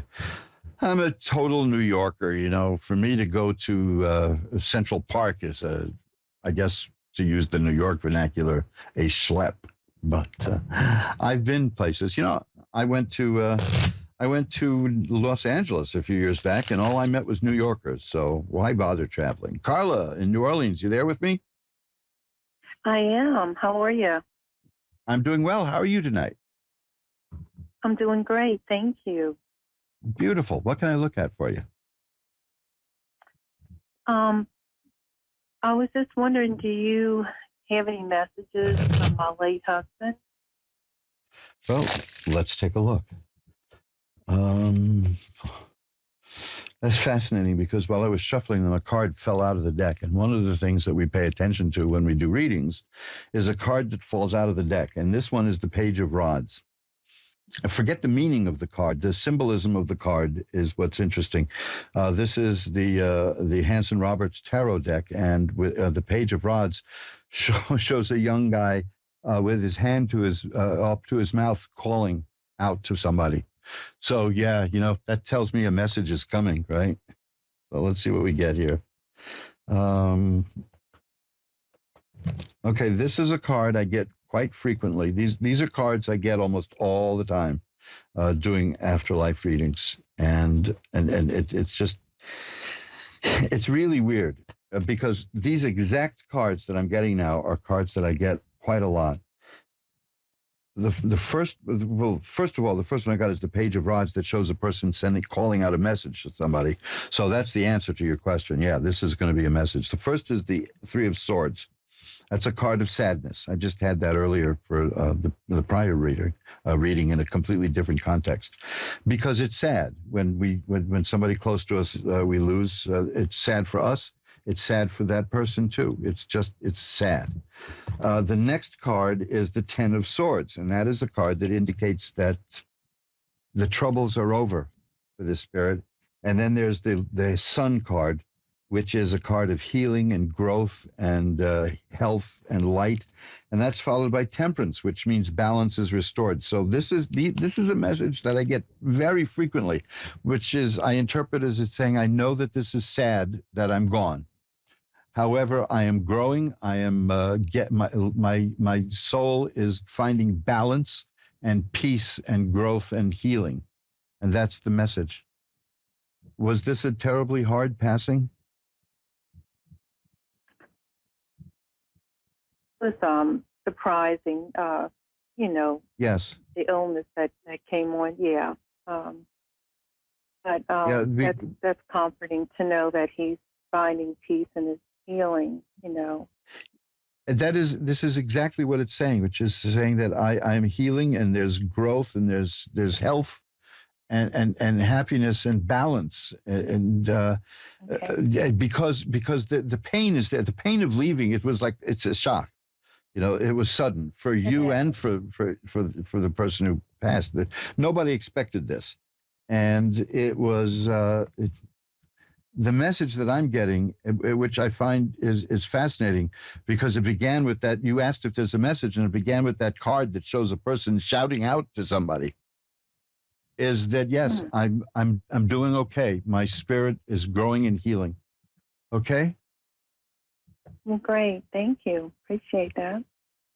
Yeah, it's just so strange to me since I started doing these kind of readings, how often I get those exact cards. And it's kind of a comforting thing as I get up there in years, to know that these messages are coming through like that. It's changed my attitude towards everything. Let me see if I can find one thing that is like an overall message. Well, this is the Hermit card holding a light, and which guides people. That's telling me that this person is watching over you a bit. Well, that doesn't happen for too long, but it does happen sometimes. But this person is still attached to you and still cares for you and is watching, and watching, not spying, if you know, but watching over you, has concerns about you being well. So that's good. Okay. So that is. So these good. are fine. Yeah. I'll send some positive energy your way. I'm going to light a white candle to send positive energy towards the spirit and to you. How's that? That sounds great. Thank you. Appreciate it. My pleasure. Bye-bye now. And let's see. We'll shuffle up the cards. It's a funny thing because I was reading tarot for years before doing this show on Ask One Radio. And I was just doing readings for individuals, one-on-one. I never did it like this in a mass media kind of setting until it's been over 10 years now that I'm doing this, Ask One Radio. And I never, ever, ever even considered afterlife readings. But somebody asked me to do it once, and I said, I made a deal. I said, I'll do it, but I'm going to need to see some cards that indicate that, I don't want to just spread some cards out and then impose a meaning on them. Which is, for all I know, is what I'm doing anyway, but I don't think so, because the cards, like with the romance question that we had earlier, the cards can be so right on the money that it's a little scary. But I decided that I wanted to see a message come through with a verification, so that's why if the death card is there, or the judgment card, or I'm drawing a blank now because I get like this, any card that indicates the afterlife kind of thing, the high priestess, which is the person who can see behind the veil, then I'll take that as meaning that there is a message coming in, and I'll read from there, so that's what we got, and I've been doing that ever since. I've never done that before. Let's see if we can get another reading in here. Karen in Yakima, Washington. Hi, you're on with Reverend Elliot. Hi, Elliot. Hi, did I pronounce that right, Yakima? Yes. Yeah, because I know that the great stuntman Yakima Canute was from your neck of the woods. Is he forgotten these days? He did some of the great movie stunts. And his son was Charlton Heston's double in all of his movies. To the younger generation, yes, but not to me. Yeah. Oh, good. Yeah. Yeah. So that's how I know it's not Yakima, or I remember seeing Yakima Canute, the great second unit director and stuntman. So listen, we got a few minutes left here. What can I look at for you? I'm looking at my money situation. Oh, well, that's easy. It's worth less now than it was a month ago, right? Let's see what pretty low. We're all taking a hit now. Let's see what we get here. Well, you've lost some money, That's the Five of Cups, which is a partial loss, but it's not as bad as you might have thought. That's the first thing I'm seeing. The Four of Coins. Coins are money. The Four of Coins, I don't think you need this. It's advising you to be hang on to what you've got. You know what I mean? To be very frugal, even to the point where people might think of you as being cheap. But I don't think that's going to be a problem in this day, because we're all doing that. Then I have the Two of Coins. That's about a person who knows how to juggle money and make money work. And then the Ten of Coins. Yeah, so these cards they are about money, all of these. The Ten of Coins, it means it's going to work out okay. You're going to come out fine. It's perfection with it. There's the Queen of Coins. That's the person who knows how to handle money. There's a potential of more money appearing in your life. It's telling me that you'll be able to marshal the funds that you've got. That's the Four of Coins shows that you're very careful. The Two of Coins knows you know how to balance the money and juggle the money and even get money to work for you if you need to. The Ten of Coins tells me that there will be plenty of money when you need it. And the Queen of Coins tells me that you know what to do with it when you've got it. So I hope that helps. Yes, I'm just dreaming about the day where I don't have to juggle. Yeah, wouldn't that be nice? Trust me, I'm with you there. That's for sure. But at least you know how to do it. That's what counts. And that's better than some people who are I've known people who don't have a clue what they're doing. I mean, with money, they just don't get it. They don't know how it works or where it comes from or anything. So you're ahead of the game, but you're going to be doing okay. I mean, that Ten of Coins is very good. I mean, that's a really positive card. Oh, here's the Knight of Coins. Again, that indicates money coming. But it's an up and down situation. It's very volatile. I've got to run. I've got like a minute and a half to go. But it'll be a volatile situation money wise for you in the coming months. But you can handle it. How's that? Thank you, Elliot. My pleasure. Bye bye now. And that's it. We've come to the end of my first show in 27 years.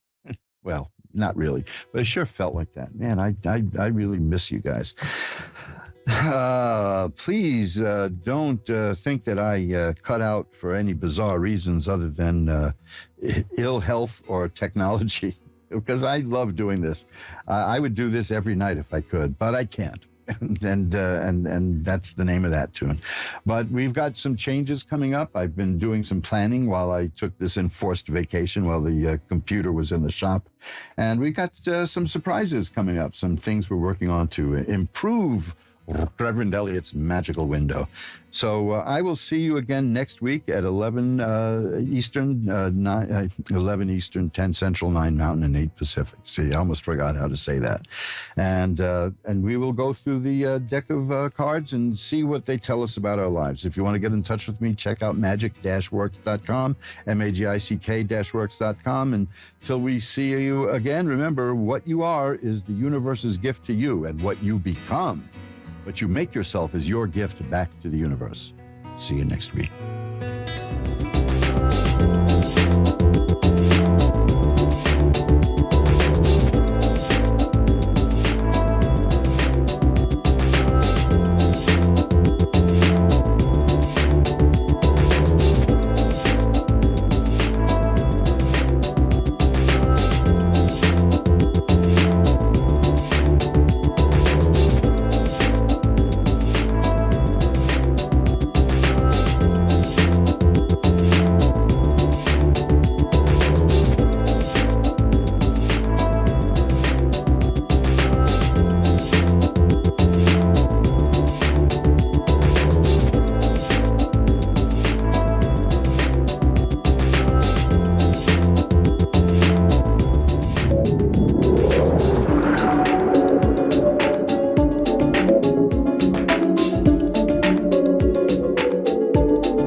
watching Moonstruck TV, enlightening television. Welcome now, Reverend Elliot's Magical Window with Reverend Elliot.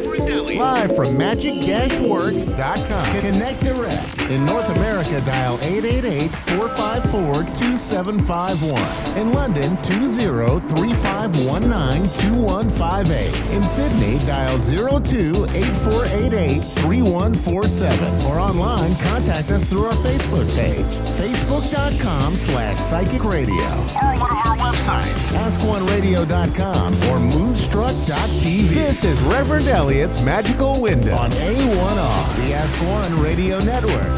Greetings, fellow seekers of truth, wisdom, and light. This is Reverend Elliot coming to you live tonight on the Ask One Radio Network, where we get together every Wednesday to look through the tarot cards.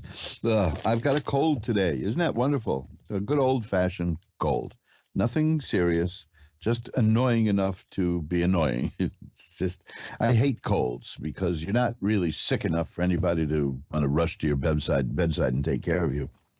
But you're sick enough that it's nasty and it's just, you feel, yeah. But here I am, shuffling up the cards, ready to go. And we are, we're more than halfway through January. It's been a nice winter here in New York, which is, if there's one thing that characterizes New York, it's not the theater, it's not the eccentric people, it's the constant level of complaining that we have. Many years ago, you go to the Internet Archive and you'll find loads of recordings by Gene Shepard, who is the narrator of the wonderful movie A Christmas Story, from his book. And there is a recording there from, I think, 1961, is somewhere buried in there, of him explaining how New Yorkers go berserk when there's rain. That he says water falling from the sky makes big, brave New Yorkers go limp, and they panic, and it's a mess. But the same thing here now. We don't have snow. We haven't had snow this year, and people are complaining. They're whining and complaining about the lack of snow. Well, we're going to get snow. I mean, this is almost a given. It's been only about, I think, 4 years since we went this long without snow, and it's not, in terms of geology and climate. That's not even a microsecond. But we're going to get snow, and you know what's going to happen then? People are going to complain. They're going to complain about too much snow. They're going to hound the mayor for not cleaning up the driveways. The whole thing. I've come to believe in my 282 years as a New Yorker that it just feels that way, that complaining is the thing. They talk about people who, Harry Cohn, the guy who founded Columbia Pictures, his advice to people was, kid, he was one of those tough guys who always said, kid, yeah, there goes my nose, you see. The best advice for going through life is always go through life as though you're demanding to see the manager, which, of course, today there'll be a video about you and call you a Karen, but that's neither here nor there. But complaining, I learned long ago, you used to see, you can't please everybody, they would say. I'm starting to believe you just really can't please anybody, so you might as well just do what you think is right, do what you think is best, enjoy your life, and don't worry about complaining, because anybody who can complain that there's no snow and then complain a little while later that there is snow. And by the way, people are so grouchy when they get old. Remember how much you loved snow when you were little? Now we don't even have snow days here in New York for kids. That's the truth. They don't shut the schools down because of snow. They make the kids not trod through the snow, but go on a laptop or a computer, a desktop, or whatever you use, a phone, who knows. But you have to attend school through the internet. Now, one of the joys of childhood was getting up on certain mornings and knowing that you're headed over to Central Park or Riverside Park, in my case, with a sled, and you're going to spend endless hours climbing up a hill just to zoom down it and then climb it up again and zoom down. Do people still do that? That was so much fun. It was ridiculous, but it was fun. It was just what we were supposed to do. Because when you're a child, that's a job, you see. That's your job as a child. There's certain things you have to do. And one of the things, whether you like it or not, is you have to go climb a hill. Generally, there's one about every 3 blocks in New York called Suicide Hill. And everyone thinks that theirs is the only one. All the kids do. And you get into fights with kids in other neighborhoods about whose suicide hill is the most dangerous. And we all hear the same urban legend about the kid who went off of the grass and onto the concrete and cut his fingers off. Kids are gruesome. You know that? Kids are just really gruesome. But that's our life. As a child, that's your work. You have to get up. They might as well have a time clock that you can punch when the snow comes, and you have to go a certain number of times up and down the hill. And then you go home and you collapse, and then you start sneezing a couple of days later. And here we are. I have all the benefits of the cold without having done any of that. But I don't complain. I try not to complain about anything. If there's one thing that I don't complain about, it's complaining. But I'm relating it. I'm relating that to you. If you come to New York to visit, you'll have a great time. You're not going to get murdered. Trust me about that. Your chances are you're going to get killed. If you're not, first of all, odds are you're not going to get murdered. But the odds are if you do get killed, it'll be by somebody you know and love who has a very good reason for doing it. It's not going to be killed by a total stranger. That's the way it usually goes. But the places that you want to see here in New York are highly protected, like where I am in the Theater District and the Times Square area. It's pretty good. That's rather morbid, but hey, these are the facts. People are led to believe that there's crime waves. I was in school, believe it or not, I did go to school. I went to high school, and a group of kids caught another group of kids robbing the lockers in the gym, and they beat them up. Now it just so happened that the kids who were doing the robbing had white-colored skin, and the kids who were being robbed and did the beating up had black-colored skin. And I knew all of those kids who were involved, and there wasn't a single person around who didn't want to beat up those other kids. They were obnoxious kids. But that was simply it. They were found robbing the lockers while everybody was in the gym. The New York Times reported that as a race riot, literally a race riot. And racial strife, and that goes back to 1960. Okay, I'm not going to review. It was the 60s, let's say. Could have been the 70s, but it depends on how old I am at any given moment. I adjust my age. Did you know that? You do that too, don't you? You adjust your age as necessary. Depends on how I feel in the morning. Right now, I'm feeling very old. But that's when I learned not to particularly trust the news, because I knew the kids involved. I knew what had happened. I was almost a witness to it. The only thing that stopped me from being a witness to it is that I'm not very big on bouncing a ball, and just for the hell of it, So these are just kids who like playing basketball in the gym, and they were good at it. And then they came out a little early and saw these other guys opening the lockers and stealing watches and things like that, and they gave them what is informally known in New York as an alley party. But according to the New York Times, there was nothing but racial strife in that school, and it was awful. You'd never know it by being there. But hey, there you go. That was the first lesson I learned about news. Not long after that, I went to work at a television station, and part of my job was preparing news. So I was well prepared for that. Well, I'm glad to be back with you tonight. We're going to spend as much of an hour as we can without me taking up too much time bloviating and telling you about all kinds of things. I usually do that a lot, but if I do it now, it'll be about how sick I am of chicken soup. And I don't think you want to hear that.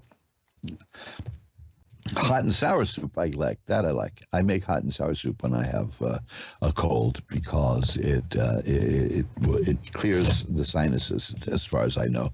The way I do it anyway. I use loads and loads of Tabasco sauce, and vinegar is in there too. That's a simple way to do it. You can find any simple recipe online for making hot and sour soup. If not, just drop me a line and ask Taro at earthlink.net, and I'll tell you how I do it. But I am a product of hot and sour soup right now. Otherwise, I wouldn't have a voice, and I would be sneezing, and I would be complaining and crying and whining and complaining. That's what I would be doing, because I'm a New Yorker. And let's stop complaining. It would be nice if complaining has become an art form now. There's whole political parties that just live on complaining. There's whole politicians who just run on complaining, which I find quite amusing when the people in charge of things start complaining about things.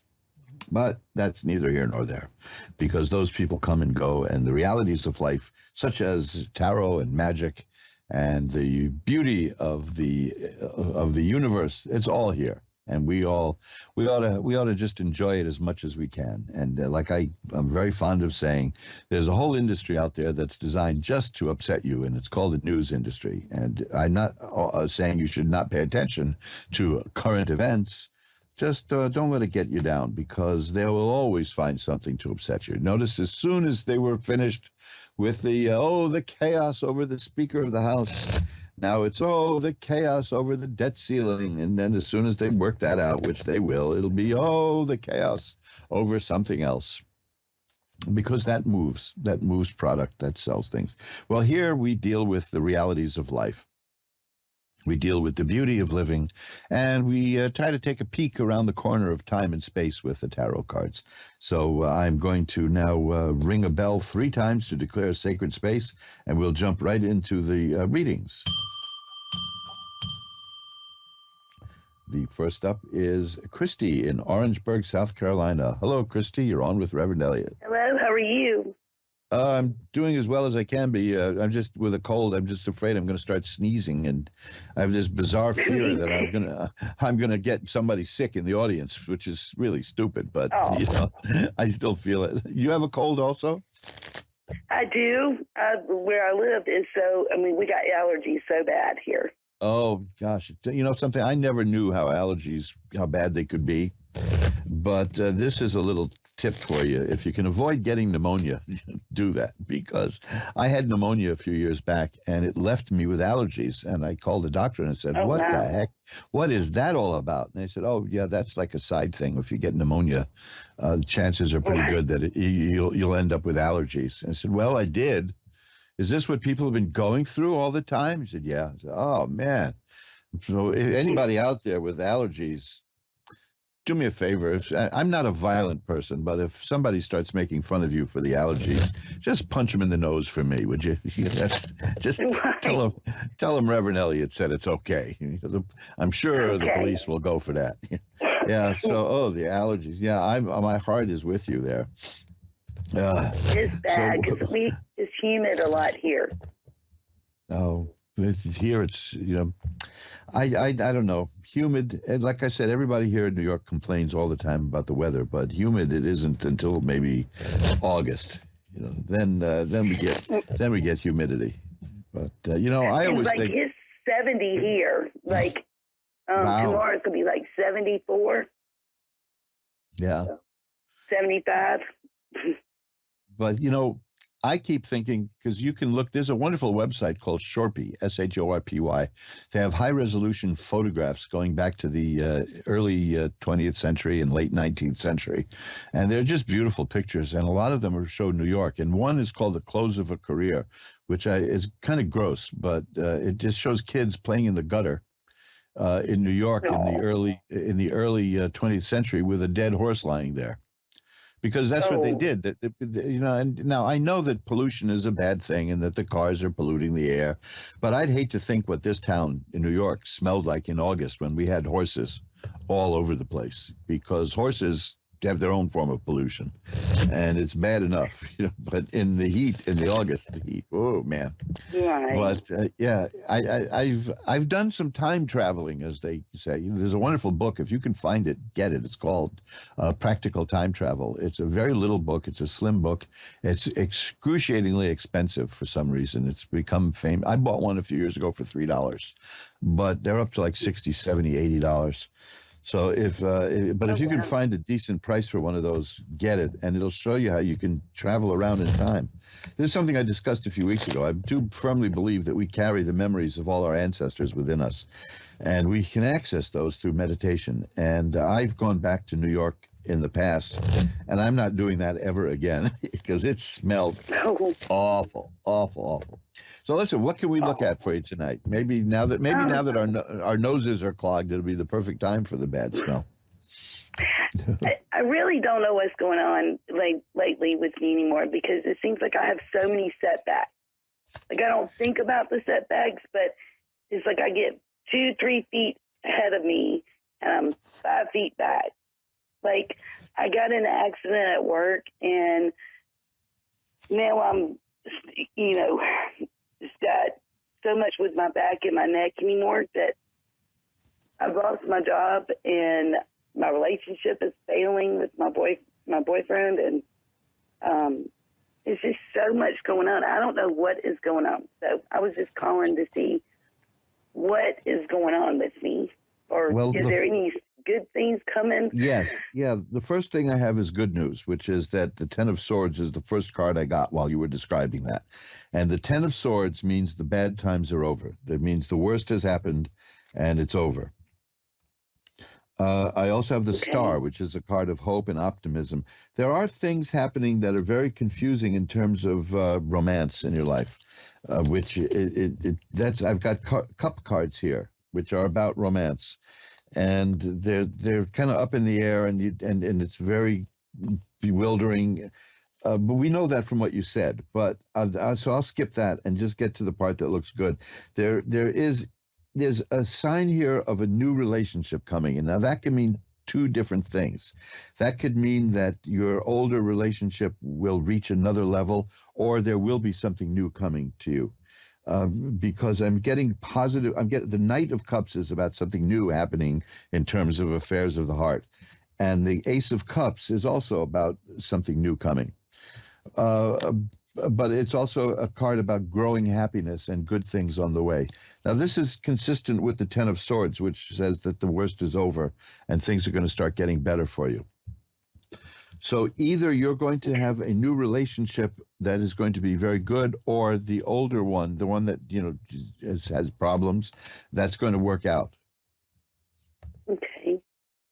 So that's good. The main thing here is that Ten of Swords, which literally means that the world has thrown its worst at you and you're still here and you're going to get up and keep going. So it's good news. Anything else you want to look at? Do you think they're going to get to the bottom of my neck and my lower back? Because for 6 months I've been down. Well, the card that I had about that was hope and optimism, was the Star. Okay. So that's a good thing too. But I keep getting here like the Ace of Cups and the Ten of Cups. In terms of the cups, I'm getting happy stuff for you. So I think that you'll get through that. You'll get over it. I mean, here's the Sun. I was hoping to get that card, and there it is. Like, that's the card of healing and health and growth. So I think things are going to work out very well for you. It's just the back is awful. I mean, I had a doctor one time who told me that human beings are never meant to walk upright, and that's the problem. And then I thanked him and got a new doctor. That's not what I wanted to hear. But yeah, back problems are whew, man. So as long as you're getting medical attention and you're following what they're saying you should do, and you feel comfortable with it, and you don't ever hesitate to get second opinions, is the way I feel. But the card here that I was hoping I would see for you, anytime somebody has a medical problem, I hope to see that card. And there it is. It's the Sun, which is health and healing and growth and happiness. Good, because it'd be in my favor, because, I mean, like I said, now I got unemployed from where I was injured. But you have a legal thing going, right? Yes, sir. Yeah, because I could take a look at that and see what there is with that. If you'd like, I'll shuffle the cards and take a look at the legal situation. We were involved in a legal thing here. It took a while. It took like a year and a half or so, but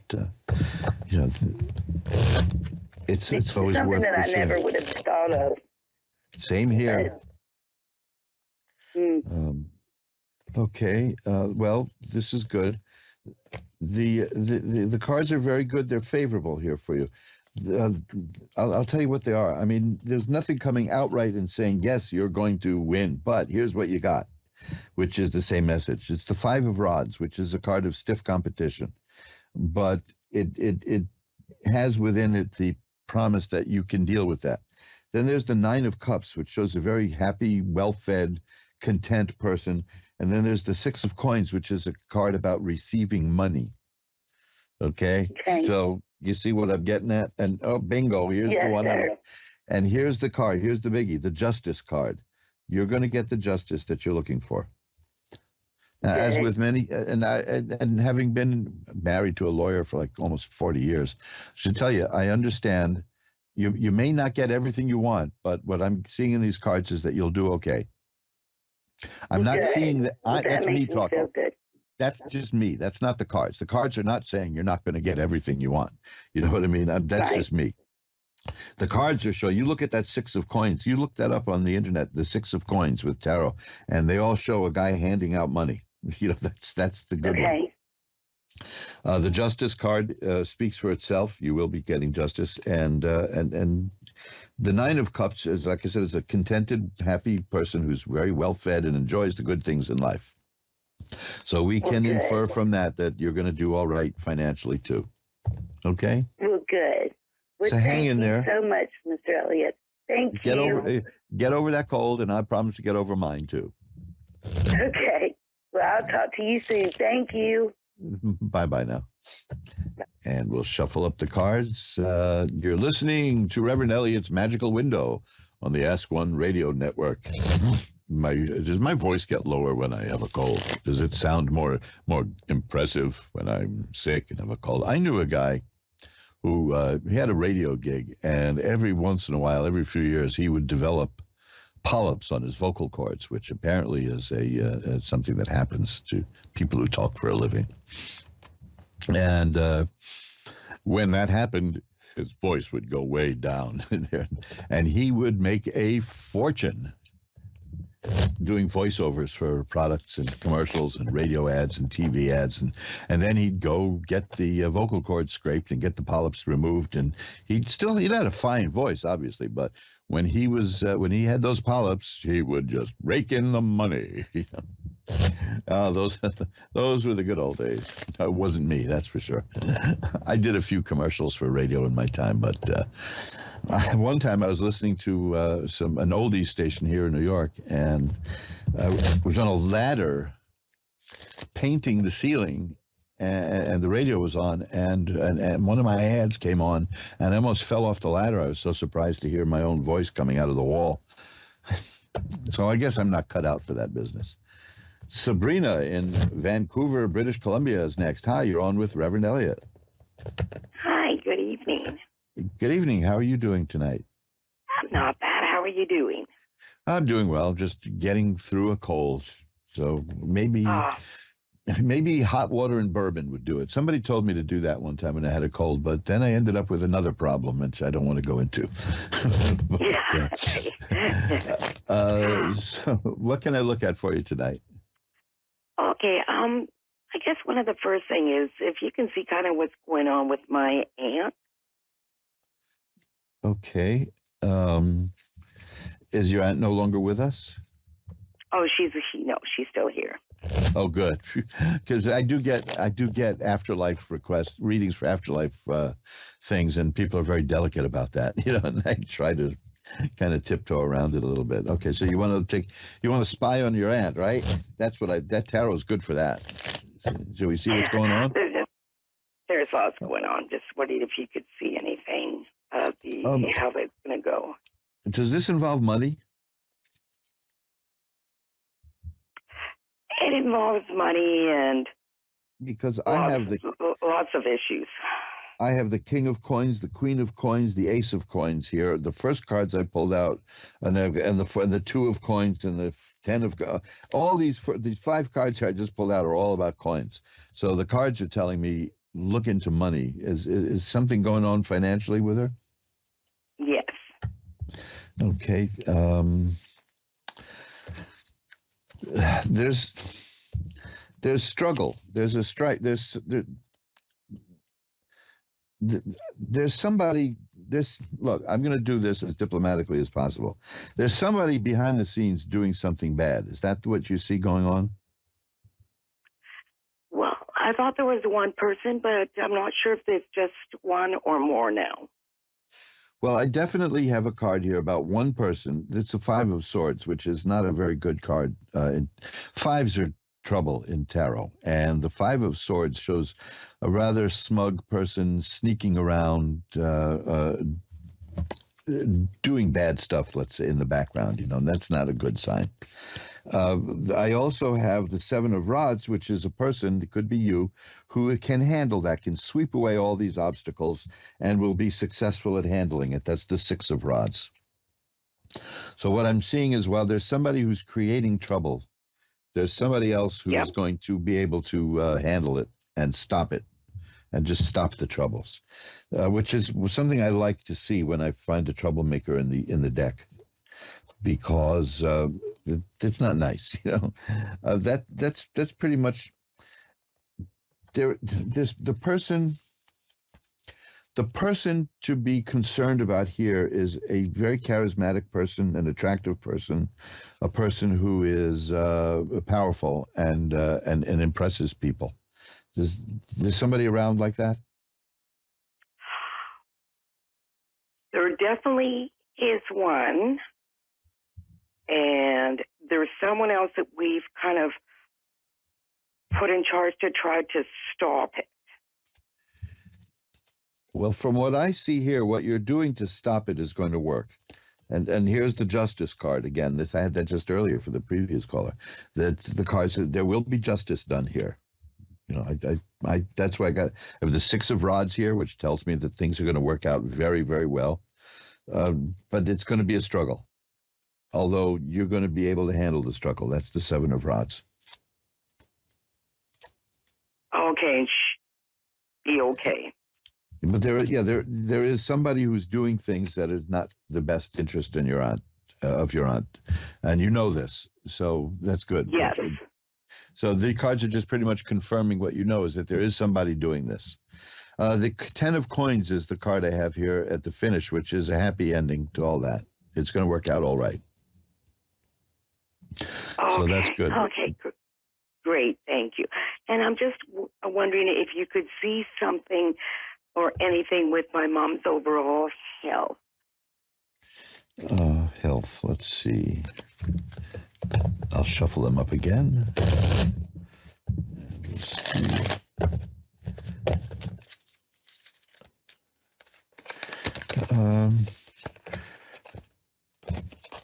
You know, I've got cards of waiting, like the Two of Rods, the Two of Swords. Twos are about balance. Twos are waiting. Three of Rods is waiting for something to bear fruit. It tells me that if there was something that was wrong health-wise, it's in abeyance right now. That it looks like this is a good period. So okay. The health overall with her seems to be okay. I'm not seeing anything wrong here. I'm seeing just everything kind of status quo, like, you know. No, that's just a set of cards here many miles away. If you have any concerns, you know, please go check it out with a doctor, because this could also mean that if there is anything wrong, they can find it and deal with it. Okay. But what I see now is things are kind of stable. You know, I'm getting well-balanced cards. Let's just put it that way. Things are stable. Oh, great. Okay, thank you. My pleasure. I guess the last one is, I guess, what do you see happening in the future with me? Well, overall, I see that you need, and you're going to take some time out for yourself, and you're going to have balance restored. Your life feels out of balance. Don't you feel that at times? Yes. Well, you're going to restore that balance. I have the Four of Swords, which is taking time out and just letting things percolate around you, just relaxing, and the Temperance card, which is things returning to balance, and I think that's just about what you need at this point. You'll be good at that. The World card is here. That's a card of success. So you need to take care of yourself a little bit more. You're very good about helping other people, is what I'm seeing here. Yeah. But you're going to need to take some time out for yourself, because, you know, and I know it sounds selfish, but you can't help other people if you don't take care of yourself first. And you'll do that. You'll do that. And the Temperance card shows me that you will retain balance in your life. You'll have a return to balance, and that's good. because you've been very busy. From what I see here, emotionally and mentally, you've been quite busy. You know what I'm talking about, right? Yeah. Oh, yes. So, yes. Yeah. So you're that Four of Swords is a nice relaxing period of just taking time out for yourself. Okay, so look to do that because you have it coming and you deserve it. I just shuffled and cut the cards again, and I got the Temperance card again. Definitely balance is coming your way. So that's good. And do you see anything spiritual happening here? Well, the whole thing is going to be wrapped in spiritual accoutrements here because I've got the Judgment card, which there's going to be a rebirth. After you get that, see, there's the sword, the Four of Swords again. That's that period of resting. That's followed by the Judgment card, Temperance card. Now again, the Empress, which is a card of making things grow. A person who's very creative. Yeah, you're going to head for something very good spiritually if you can get that time out for yourself and just pull the various forces in your life into balance. And you're working on that, and you're going to succeed at it, from what I see. Okay, and I guess just, how do I word it? Spiritual protection around me would be very important for me. Well, I'm seeing that, and see, the other thing is, the Nine of Coins is here, for instance, and that is a card of a person who is at peace with herself and at one with herself and can be all right alone. It doesn't mean loneliness. It doesn't mean being a hermit. It just means that you're centered and you're at peace. And that was the balance that you had, and you're going to be getting that back. Okay? Okay. Okay, so I'll be getting the peace, the balance back again. Yes. Oh, yeah. There's balance will be restored to your life if you can take out some time just for yourself and pull away from these things, because that'll help you a great deal. Okay. And spiritually? There's a period of growth coming after that. After that. Yeah. Okay. But you'll get there. I've got like the Six of Swords here, which tells me you will get there. You will make it. Okay, and could you suggest anything to help spiritually protection, or? What kind of protection do you need? Just from being safe and not being, I don't know if the proper word is let's say, attack. Well, okay, I will do this. First of all, I'll tell you, I think that period of time out that I saw on the cards will answer that, because you'll be able to do that. But get yourself a return candle. They're kind of large, but you can get them at various occult supply places like Wisdom products or Azure Green, things like that. And it's half black and half red. And if anybody's sending you anything negative, burning that is said to return it to them. So that could help you out. Okay, great. Because there is some negativity going on around the situations that you're describing, but you're pretty well covered for it. But get a return candle and try that out. Okay, thank you. I really appreciate that. My pleasure. Bye now. And let's shuffle up the cards. And hey, look at that. We've come to the halfway mark, and you're listening to Reverend Elliott's The Magical Window. I call it the magical window, but it's really just tarot cards. I don't know what struck me to call it a magical window, but it's at least I didn't call it magical goggles. You know, that would sound kind of silly. Would you imagine being tied to that for 11 years doing a show called Reverend Elliott's Magical Goggles? Although beer goggles are close enough to that. And we discussed that earlier when I said somebody told me to go out and drink bourbon when I had a cold. I'm not going to explain what happened to me after that. Sarah in Conway, South Carolina is next. Hi, you're on with Reverend Elliott. Good, how are you? I'm doing okay, considering I just have a bit of an annoying cold. How are you? I'm okay. Well, maybe we can make that a little better. What can I look at for you?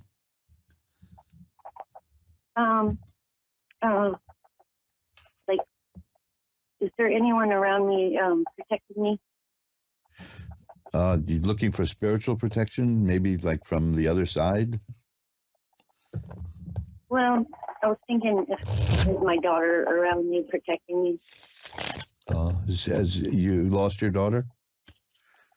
Yes, sir. Oh, I'm very sorry to hear that. Let's see what we've got here. Well, I have, the first card I have here is the High Priestess, and that's one of the cards that I look for when somebody asks me to see a thing like that, because the High Priestess sees behind the veil being that which separates this world from the one to come. So this is something positive is going to emerge from this reading. Here's the Death card. That's another, see, okay. The cards are falling into place here. The card that I have, and there are two cards I have here, and we can read these as a message. They're both tens, and tens are about completion. Tens are, in this case, very positive.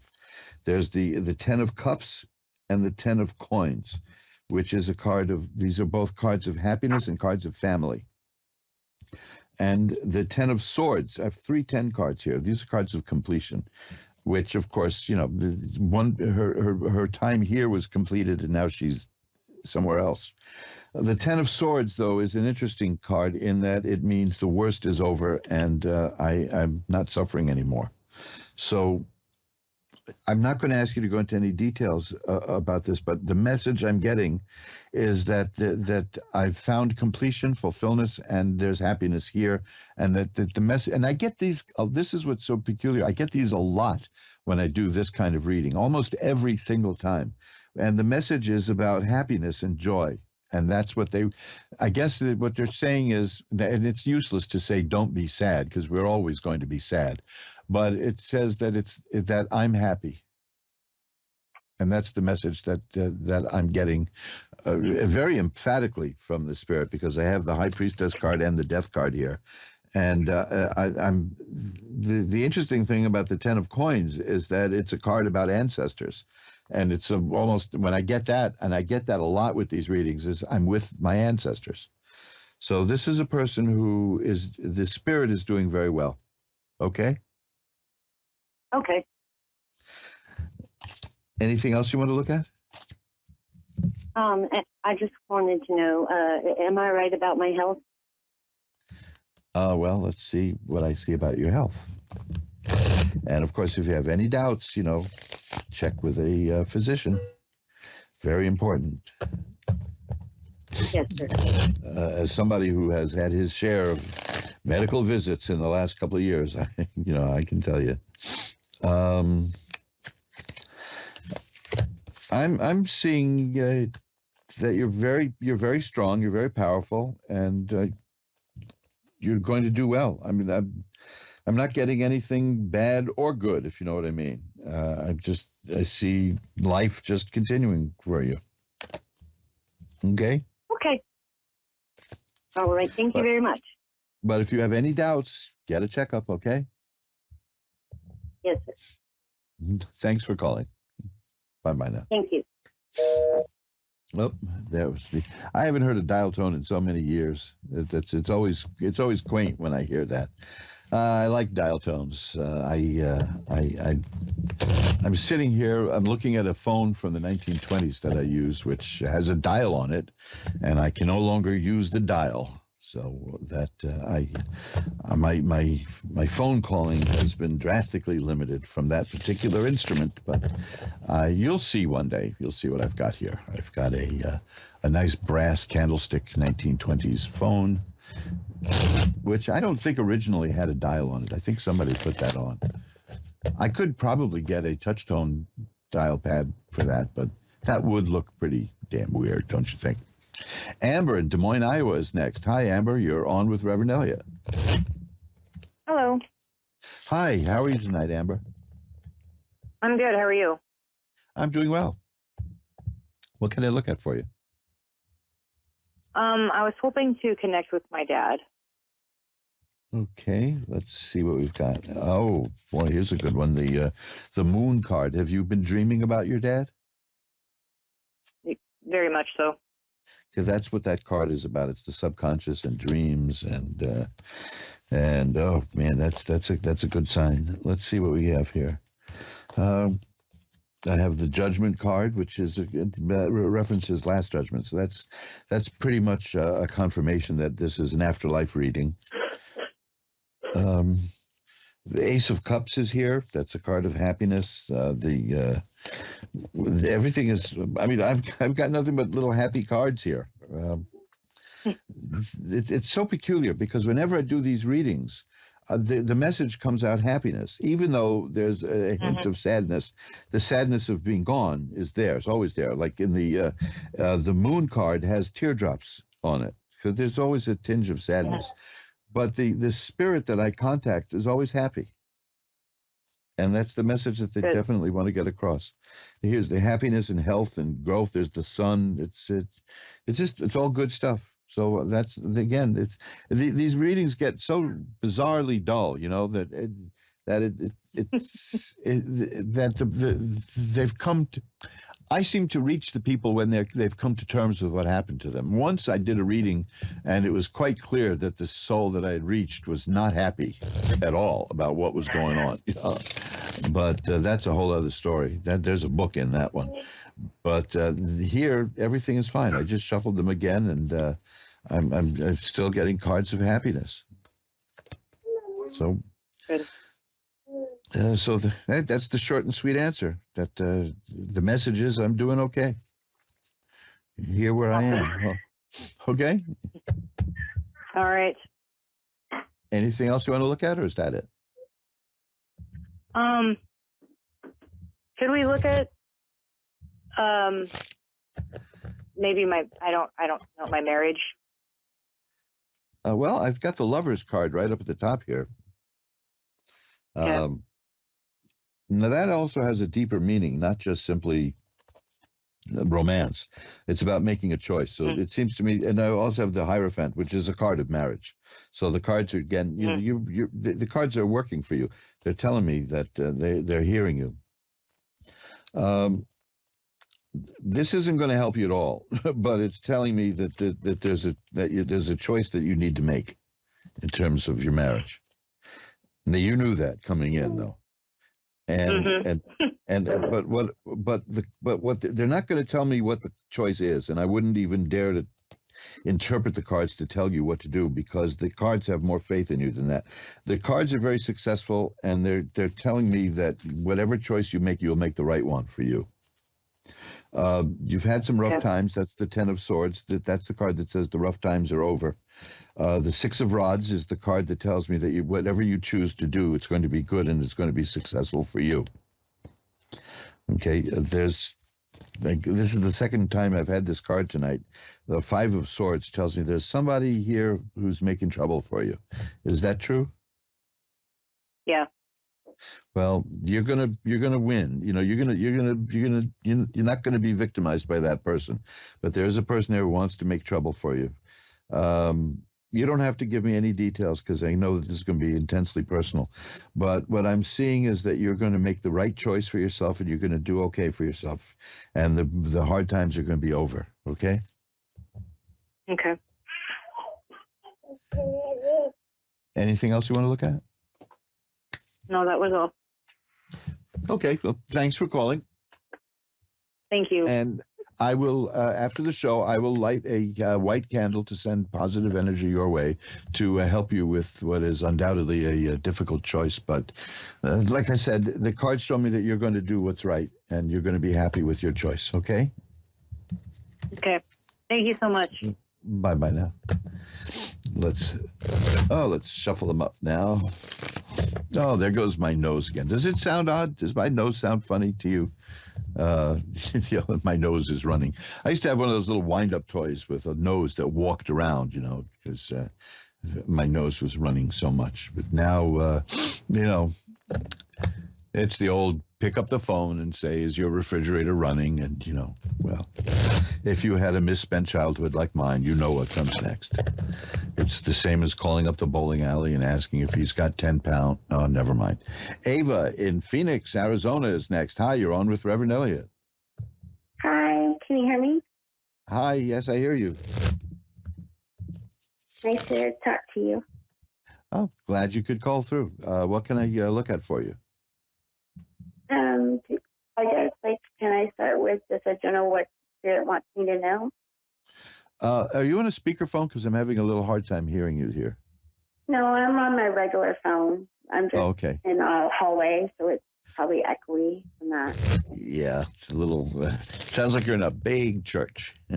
So what exactly did you want to look at? I didn't quite hear it. Can we look at what's going on in my, with my career in education right now? Sure. Well, that's outstanding. I got the Ace of Rods. That's a card here. That is a card about career. So there are new things coming your way in terms of career, which I would hope in terms of, since it's linked to your education. The Page of Coins is here too. That's a beginning of a stream of money. That's pretty good. The Magician is somebody who's got the power to make things happen, and you're drawing spiritual power from above, and you can use it here. You're going to be very successful. The Six of Rods, that's rods again, our career. That is a card of success and getting what you want and achieving it. The Two of Rods is here too. That is also, you're getting a lot of, the work is the main thing. Career is the main thing here that you're concerned with, because I'm getting all these cards that are rods. The Two of Rods is about waiting for something to happen in your chosen field. That's the thing.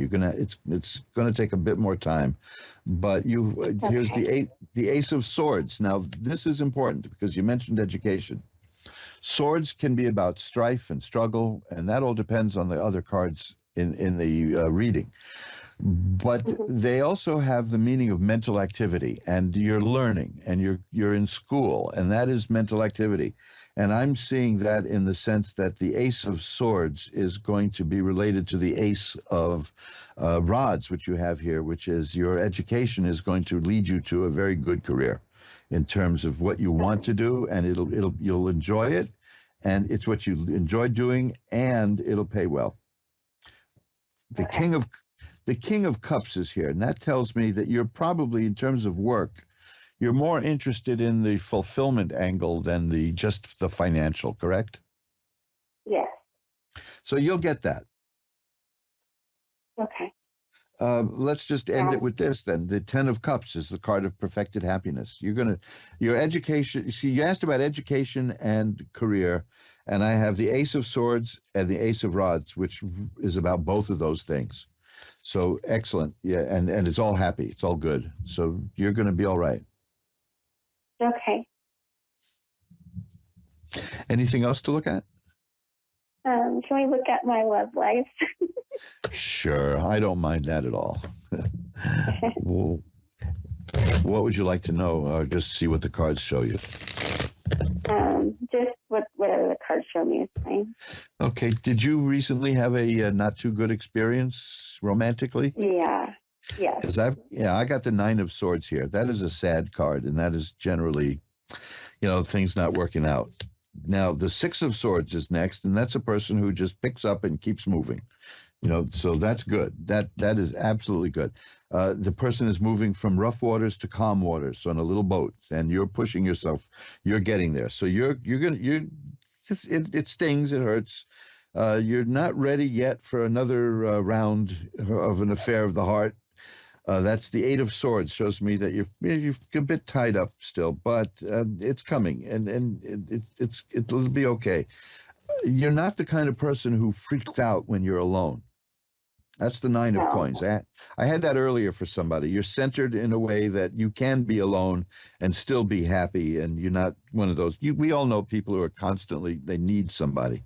The Lover's card is here, but the Lover's card is the next one. It's in your future, and that'll be successful. Now, here's something I've got to run because we're running out of time, but I do have a few minutes, so let me tell you what's going to happen here. And I have 100% record of almost being right. How's that?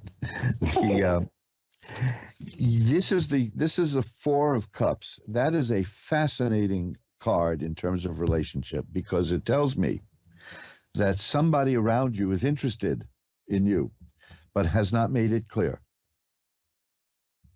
Okay. So keep an eye out. See if somebody's paying a little more attention to somebody you know. See if it's somebody paying a little more attention to you than usual. See if that person is leaving the door open a little bit, metaphorically speaking, or literally. Then there'd be no doubt. But you know what I'm saying. If you look at the card, if you're familiar with tarot, or you can go online and look at the Four of Cups. It shows a person sitting there looking at three cups and contemplating the affairs of the heart. And there's a hand coming out of a cloud holding another cup, offering it. And that is the new relationship that's coming, but you don't see it coming.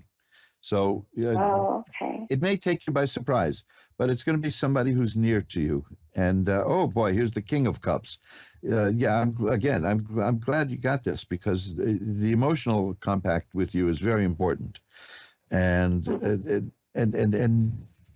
you're hurting a little bit because of what happened, but you'll get through that. And let me leave you with one other one. This is another cup card, and I'll leave you with this. It's the Three of Cups, which tells me that you may be meeting this person through people you know.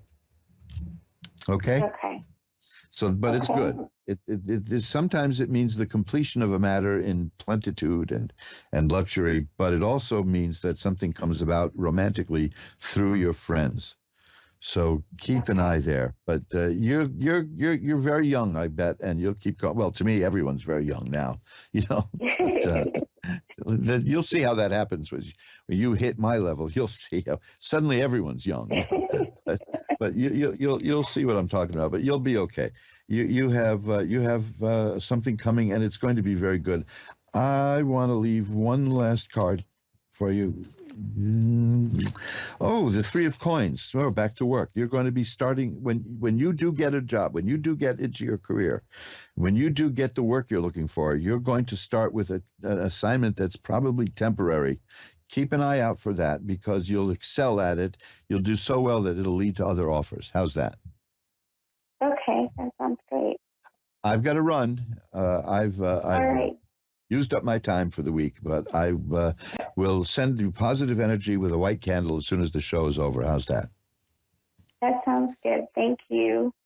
My pleasure. Thanks for calling. Bye-bye now. And folks, that's it. We have hit the wall. We have come to the end. Can you believe it? We've come to the end of another episode of Reverend Elliot's Magical Window here on the Ask One Radio Network. And I didn't sneeze once, although my mouth is so dry. Oh, man, I'm gonna drink some dehydration fluid, which, rather, let me say hydration fluid. Drinking dehydration. What would dehydration fluid be? Vodka, right? That would do it. That would dehydrate me and throw me away. But no, I'm going to be drinking a nice, tall, cool glass of hydration fluid, because I don't like being dehydrated when I'm sick, and it doesn't help. So let's get into a few things here now that I want to always remind you of. My website is magic-works.com, magic-works.com, magic-works.com. There's like 100 and something pages there of interesting magical stuff that you can look at and have fun with and play with and contact me with, and you can see all kinds of interesting things there. Recommendations of books, there's videos there. Oh man, I one of the things I love seeing is when I look at my reports from the website on a daily basis. I see people who just tool around and see a lot. I don't see who you are personally. I just see that somebody visited from someplace and then hit a lot of pages. And I love that. And then there's mojoacademy.org, mojoacademy.org, for a book there that will change your life. mojoacademy.org has a great selection of books, including books that I haven't written, but I have reissued. So those are all there, mojoacademy.org. You can also find at magic-works.com a contact page for me. So I will be back with you again next week on Reverend Elliot's Magical Window. Until then, remember that who you are is the universe's gift to you. Who you become is your gift back to the universe. Bye-bye now.